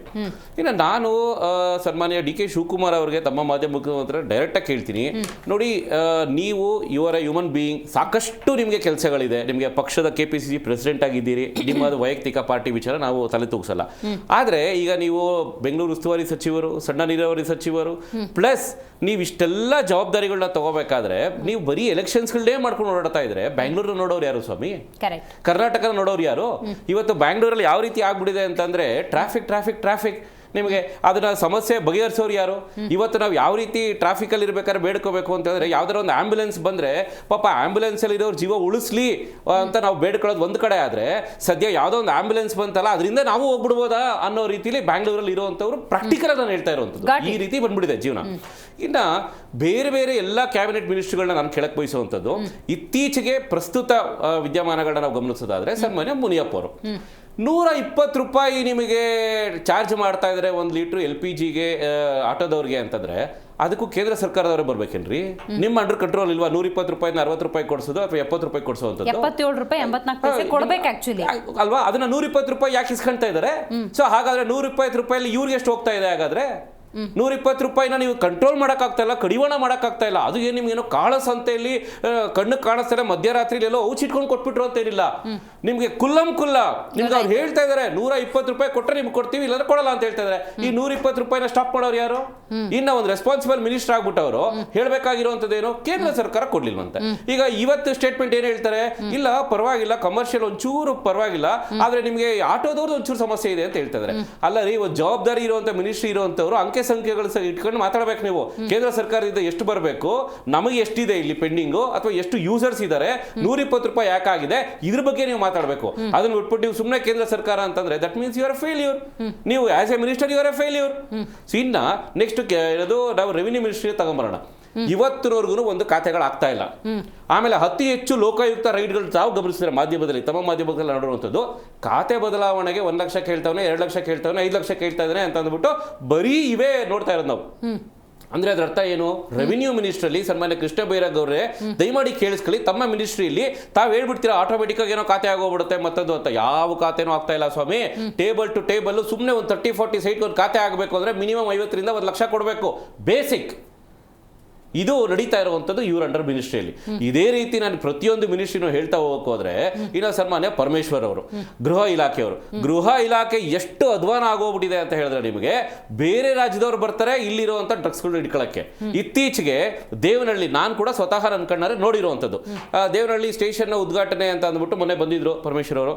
ಅಲ್ಲಿ ಅವರೇ ಓಪನ್ ಸ್ಟೇಟ್ಮೆಂಟ್ ಹೇಳ್ತಾರೆ, ಸ್ಟೇಷನ್ಗಳಲ್ಲಿ ರಿಯಲ್ ಎಸ್ಟೇಟ್ ಅಡ್ಡ ಮಾಡ್ಕೋಬೇಡ್ರಪ್ಪ, ರಿಯಲ್ ಎಸ್ಟೇಟ್ ಸೆಟಲ್ಮೆಂಟ್ಸ್ನ ಮಾಡಬೇಡ್ರಿ ಅಂತ ಅವ್ರು ಹೇಳಿರೋದು, ನಾನು ಹೇಳಿರೋದಲ್ಲ ಇದು. ಅಂದ್ರೆ ನಿಮಗೆ ಸ್ಟೇಷನ್ಗಳಲ್ಲಿ ಬರೀ ರಿಯಲ್ ಎಸ್ಟೇಟ್ ಸೆಟಲ್ಮೆಂಟ್ಸ್ಗಳು, ಬರೀ ಸೆಟಲ್ಮೆಂಟ್ಸ್ ಬರೀ ಇವೇ ಆಗೋಗ್ಬಿಟ್ಟಿದ್ದಾವೆ. ಅದರ ಜೊತೆಗೆ ಇನ್ನೂ ಅಸಹ್ಯ ಏನು ಅಂತ ಹೇಳಿದ್ರೆ, ತಮ್ಮ ಮಾಧ್ಯಮದ ಮುಖಾಂತರಗಳಲ್ಲಿ ನಾವು ನೋಡ್ತಾ ಇರೋದು ಏನು ಅಂತ ಹೇಳಿದ್ರೆ, ಒಂದು ಕಂಪ್ಲೇಂಟ್ ಕೊಡೋಕೆ ಯಾವ್ದಾದ್ರು ಮಹಿಳೆಯರು ಹೋದ್ರೆ ಯಾರ ಪಾಪ ನೊಂದಿರ್ತಾರೋ ಅವರನ್ನೇ ಇನ್ನೂ ನೋಯಿಸ್ಬಿಡ್ತಾರೆ. ಇದು ಇತ್ತೀಚೆಗೆ ನಡೀತಾ ಇರುವಂಥದ್ದು. ಟಿವಿಗಳನ್ನ ಫ್ಯಾಮಿಲಿ ಜೊತೆ ಕುತ್ಕೊಂಡು ನೋಡಕ್ಕೆ ಆಗಲ್ಲ ಇವತ್ತಿನ ದಿವಸ, ಆ ರೀತಿಯಾಗಿ ಬಂದ್ಬಿಟ್ಟಿದೆ. ಏನಾಗ್ತಿದೆ ಗೃಹ ಇಲಾಖೆ? ಸೊ ಇದೇ ರೀತಿ ನಾವು ಬೇರೆ ಎಲ್ಲ ಇಲಾಖೆಗಳನ್ನು ನೋಡೋದಾದ್ರೆ, ಸಾಕಷ್ಟು ಸಚಿವರು ಈಗ ಆಲ್ಮೋಸ್ಟ್ ರಿಟೈರಿಂಗ್ ಸ್ಟೇಜಲ್ಲಿ ಇದ್ದಾರೆ ಪೊಲಿಟಿಕಲಿ. ಅವ್ರುಗಳನ್ನ ಖಾತೆಗಳನ್ನ ನಿಭಾಯಿಸಕ್ಕಾಗಲ್ಲ, ಯಾಕೆ ಇಟ್ಕೊಂಡು ಕೂತ್ಕೊಂಡಿದ್ದೀರಾ? ಇನ್ನು IT-BT ಸಚಿವರು ಸೋ ಕಾಲ್ಡ್, ನಿಮಗೆ ಬೃಹಸ್ಪತಿ ಆದ್ಮೇಲೆ ನೆಕ್ಸ್ಟ್ ಏನಾದ್ರು ಇದ್ರೆ ಇವರೇ ಪ್ರಪಂಚದ ಮೇಲೆ. ಅವರು ಕೊಟ್ಟಿರೋವಂಥದ್ದನ್ನ ನಿಮಗೆ ಡೇಟಾ ಸೆಂಟರ್ಸ್ ಅಂದ್ರೆ ನಿಮಗೆ ಅತಿ ಹೆಚ್ಚು ನಾಳೆ ನಿಮಗೆ ಪ್ರೊಡ್ಯೂಸ್ ಮಾಡುವಂಥದ್ದು ಎಕನಾಮಿಕಲಿ ನಿಮಗೆ 1 ಲಕ್ಷ ಕೋಟಿ ಇನ್ವೆಸ್ಟ್ಮೆಂಟ್ಸ್ ನಿಮಗೆ ಆಂಧ್ರ ತೆಲಂಗಾಣಕ್ಕೆ ಹೋಗ್ತಾ ಇದೆ. ಇವ್ರು ತಲೆನೇ ಕೆಡ್ಸ್ಕೊಂತಾ ಇಲ್ಲ, ಬೇಸಿಕ್ ನಾಲೆಡ್ಜೇ ಇಲ್ಲ ಇವ್ರಿಗೆ. ಹಿಂಗಿರ್ಬೇಕಾದ್ರೆ ನಾವ್ ಹೇಳುವಂಥದ್ದು, ಈ 2.5 ವರ್ಷ 3 ವರ್ಷ ಪಾಸ್ಟ್ ಆಗೋಗ್ಬಿಟ್ಟಿದೆ, ಏನೂ ಮಾಡೋಕ್ಕಾಗಲ್ಲ. ಆದ್ರೆ ಇನ್ನು ಮುಂದೆ ನಾರು ಅಟ್ಲೀಸ್ಟ್ ಯಾರು ಆಕಾಂಕ್ಷಿಗಳಿದ್ದಾರೆ, ಯಾರು ಕೆಲಸ ಮಾಡ್ತೀವಿ ಅಂತ ಹೇಳ್ತಾ ಇದ್ದಾರೆ, ಅಥವಾ ಯಾರಿಗಾರು ಒಂದು ಆಪರ್ಚುನಿಟಿ ಆದ್ರೂ ಕೊಡಿ, ನಿಮ್ ಕೈ ಮಾಡಕ್ಕಾಗಲ್ಲ ಅಂತ ಹೇಳಿದ್ರೆ, ಇಲ್ಲ ನೀವಾದ್ರೂ ಮಾಡಿ. ಇಲ್ಲ 140 ಜನ ಇಟ್ಕೊಂಡು ಎಷ್ಟೆಲ್ಲ ಶಾಸಕರು ಮೊದಲ ಬಾರಿಗೆ ಆಗಿರುವಂತವ್ರು ಇರ್ಬೋದು, ಅಥವಾ ಸಾಕಷ್ಟು ಕಾಯ್ತಾ ಕೂತ್ಕೊಂಡಿದ್ದಾರೆ, ಅಂತವ್ರಿಗಾರು ಆಪರ್ಚುನಿಟಿ ಕೊಡಿ. ಓಕೆ, ಕ್ರೈಸಿಸ್ ಸಮಯ ಅಂತ ದರ್ಶನ್ ಅವರೇ, ಒಂದು ಕಡೆ ಯುದ್ಧದ ಸನ್ನಿವೇಶ, ಅದರಿಂದ ಆಗ್ತಿರುವಂಥ ಅನಾಹುತಗಳಿರ್ಬೋದು, ಮತ್ತು ಭ್ರಷ್ಟಾಚಾರ ಮುಕ್ತ ದಕ್ಷ ಆಡಳಿತವನ್ನು ಕೊಡಬೇಕು ಅನ್ನೋದೇ ನಿಮ್ಮ ಧ್ಯೇಯ ಆಗಿರೋದ್ರಿಂದಲ್ಲಿ ಆ ನಿಟ್ಟಿನಲ್ಲಿ ನೀವು ಕೆಲಸ ಮಾಡ್ಬೋದು. ಅದು ಅಷ್ಟರ ಮಟ್ಟಿಗೆ ಆಗ್ತಿಲ್ಲ ಅನ್ನೋದನ್ನು ಅವರು ಉಲ್ಲೇಖ ಮಾಡಿದ್ದಾರೆ. ಏನು ಹೇಳ್ತಾರೆ ಮೇಡಮ್? ಆರೋಪ ಮಾಡುವಾಗ ಬಳಸಿರ್ತಕ್ಕಂಥದ್ದೇನೋ ಬೃಹಸ್ಪತಿ ಮತ್ತು ಇನ್ನೊಂದು ಆಡುವ ಮಾತು ಅವರ ಒಂದು ಸ್ಟ್ಯಾಂಡರ್ಡನ್ನು ತೋರಿಸ್ತದೆ. ನಮ್ಮ ಮಧ್ಯೆ ಬಾಯಿ ಹಾಕುವಂಥ ವ್ಯಕ್ತಿ ಅಲ್ಲ. ಇವತ್ತು ಆಯಿತು, ನಮ್ಮ ಅನೇಕ ಸಚಿವರ ಬಗ್ಗೆ ಎಲ್ಲ ಏನು ರಿಪೋರ್ಟ್ ಕಾರ್ಡು ಕೂತಲ್ಲೇ ತಯಾರಾಗ್ತವಲ್ಲ. ಇವತ್ತು ಕರ್ನಾಟಕದಿಂದ ಕೇಂದ್ರ ಸಚಿವರಾಗಿ ಯಾರು JDS ಪಕ್ಷದವ್ರು ಮಾತಾಡ್ತಾ ಇದ್ರಲ್ಲ, ಕರ್ನಾಟಕಕ್ಕೊಂದು ಉದ್ಯೋಗ ತರೋದಕ್ಕಾಗಿಲ್ಲ, ಕರ್ನಾಟಕಕ್ಕೊಂದು ಕೈಗಾರಿಕೆ ತರೋದಕ್ಕಾಗಿಲ್ಲ, ಕರ್ನಾಟಕದ ತೆರಿಗೆ ಬಗ್ಗೆ ಮಾತನಾಡೋದಕ್ಕಾಗ್ತಿಲ್ಲ, ಹೆಸರಿಗೆ ಪ್ರಾದೇಶಿಕ ಪಕ್ಷ, ಕರ್ನಾಟಕದ ನೆರೆ ದುಡ್ಡಿನ ಬಗ್ಗೆ ಮಾತಾಡ್ತಾ ಇಲ್ಲ, ಕರ್ನಾಟಕದ ಬರದ ದುಡ್ಡಿನ ಬಗ್ಗೆ ಮಾತಾಡ್ತಾ ಇಲ್ಲ, ಕರ್ನಾಟಕದ ಹಣಕಾಸು ಆಯೋಗದ ಬಗ್ಗೆ ಮಾತಾಡ್ತಾ ಇಲ್ಲ, ಪ್ರಾದೇಶಿಕ ಪಕ್ಷದ ರಾಜ್ಯ ಅಧ್ಯಕ್ಷರು ಕರ್ನಾಟಕದ ನೀರಾವರಿ ಬಗ್ಗೆನೂ ಮಾತಾಡ್ತಿಲ್ಲ. ಅಂಥವ್ರು ಇವತ್ತು ನಮಗೆ ಆ ಪಕ್ಷದವ್ರು ನಮಗೆ ನೀತಿ ಪಾಠ ನಮ್ಮ ಮಂತ್ರಿಗಳ ರಿಪೋರ್ಟ್ ಕಾರ್ಡ್ ಎಲ್ಲ ಹೇಳಿದ್ರು. ಎನಿವೆ ಅವ್ರದ್ದೊಂದು ಪಕ್ಷ ಅವ್ರು ಹೇಳ್ತಾರೆ. ಮತ್ತೇನು ಬೆಂಗಳೂರು ಟ್ರಾಫಿಕ್ಕು, ಅಯ್ಯೋ ದೇವರೇ, ಕುಮಾರಸ್ವಾಮಿನೂ ರಾಜ್ಯದ ಮುಖ್ಯಮಂತ್ರಿ ಆಗಿದ್ರು, ಏನು ರಾಮರಾಜ್ಯ ಎಲ್ಲ ಏನು ಹಿಂಗೆ ಹರಿದೋಗೋದು. ಬೆಂಗಳೂರಲ್ಲಿ ಇವತ್ತು ಟ್ರಾಫಿಕ್ ಎಷ್ಟು, ಅವತ್ತಿನ ಜನಸಂಖ್ಯೆ ಹಿಂದಿನ ಜನಸಂಖ್ಯೆ, ಇವತ್ತು 140 ಕೋಟಿ ಜನರಿದ್ದಾರೆ. ಅವ್ರಿಗೆ ತಕ್ಕಂತೆ 1-2 ಮನೆಗೆ ವೆಹಿಕಲ್ಗಳಿದ್ದಾವೆ. ಅದನ್ನು ಯಾವ ರೀತಿ ಸರಿ ಮಾಡಬೇಕು ಅನ್ನೋ ನಿಟ್ಟಿನಲ್ಲಿ ನಾವು ಭಾಳಷ್ಟು ಕ್ರಮವನ್ನು ತಗೊಳ್ತಿದ್ದೀವಿ. ಮತ್ತು ಇನ್ನೊಂದು BJP ವಕ್ತಾರರು ಮಾತಾಡ್ತಾ ಮುಖ್ಯಮಂತ್ರಿ ವಿಚಾರ ಅಂತೆಲ್ಲ ಹೇಳಿದರು. ಆಮೇಲೆ ಏನು ದಿಗ್ವಿಜಯ ಅನ್ನುವಂಥ ಪದನ ಒತ್ತಿ ನಮಗೆ ಉಪ್ಪು ಅದು ಖಾರ ಎಲ್ಲ ಹಾಕ್ತಾಯಿದ್ರು. ಮೇಡಮ್, ಇವತ್ತು ದಕ್ಷಿಣ ಭಾರತದಲ್ಲಿ ಒಂದೇ ಒಂದು ರಾಜ್ಯದಲ್ಲಿ BJP ಸಿಂಗಲ್ ಲಾರ್ಜೆಸ್ಟ್ ಪಾರ್ಟಿಯಾಗಿ ಬಂದಿಲ್ಲ. ಅದರಲ್ಲಿ ಕೇರಳದಲ್ಲಿ ಈಗಷ್ಟೇ ಒಂದು ಖಾತೆ ತಗೊಂಡಿರ್ತಕ್ಕಂಥ ವಾಸ್ತವಾಂಶ. ತಮಿಳುನಾಡಲ್ಲಿ ಒಂದು ಖಾತೆನೂ ಇಲ್ಲ. ರಿಯಾಲಿಟಿ ಕರ್ನಾಟಕದಲ್ಲಿ ಆಪರೇಷನ್ ಕಮಲದ ಮೂಲಕನೇ ಅಧಿಕಾರಕ್ಕೆ ಬಂದಿರೋದು.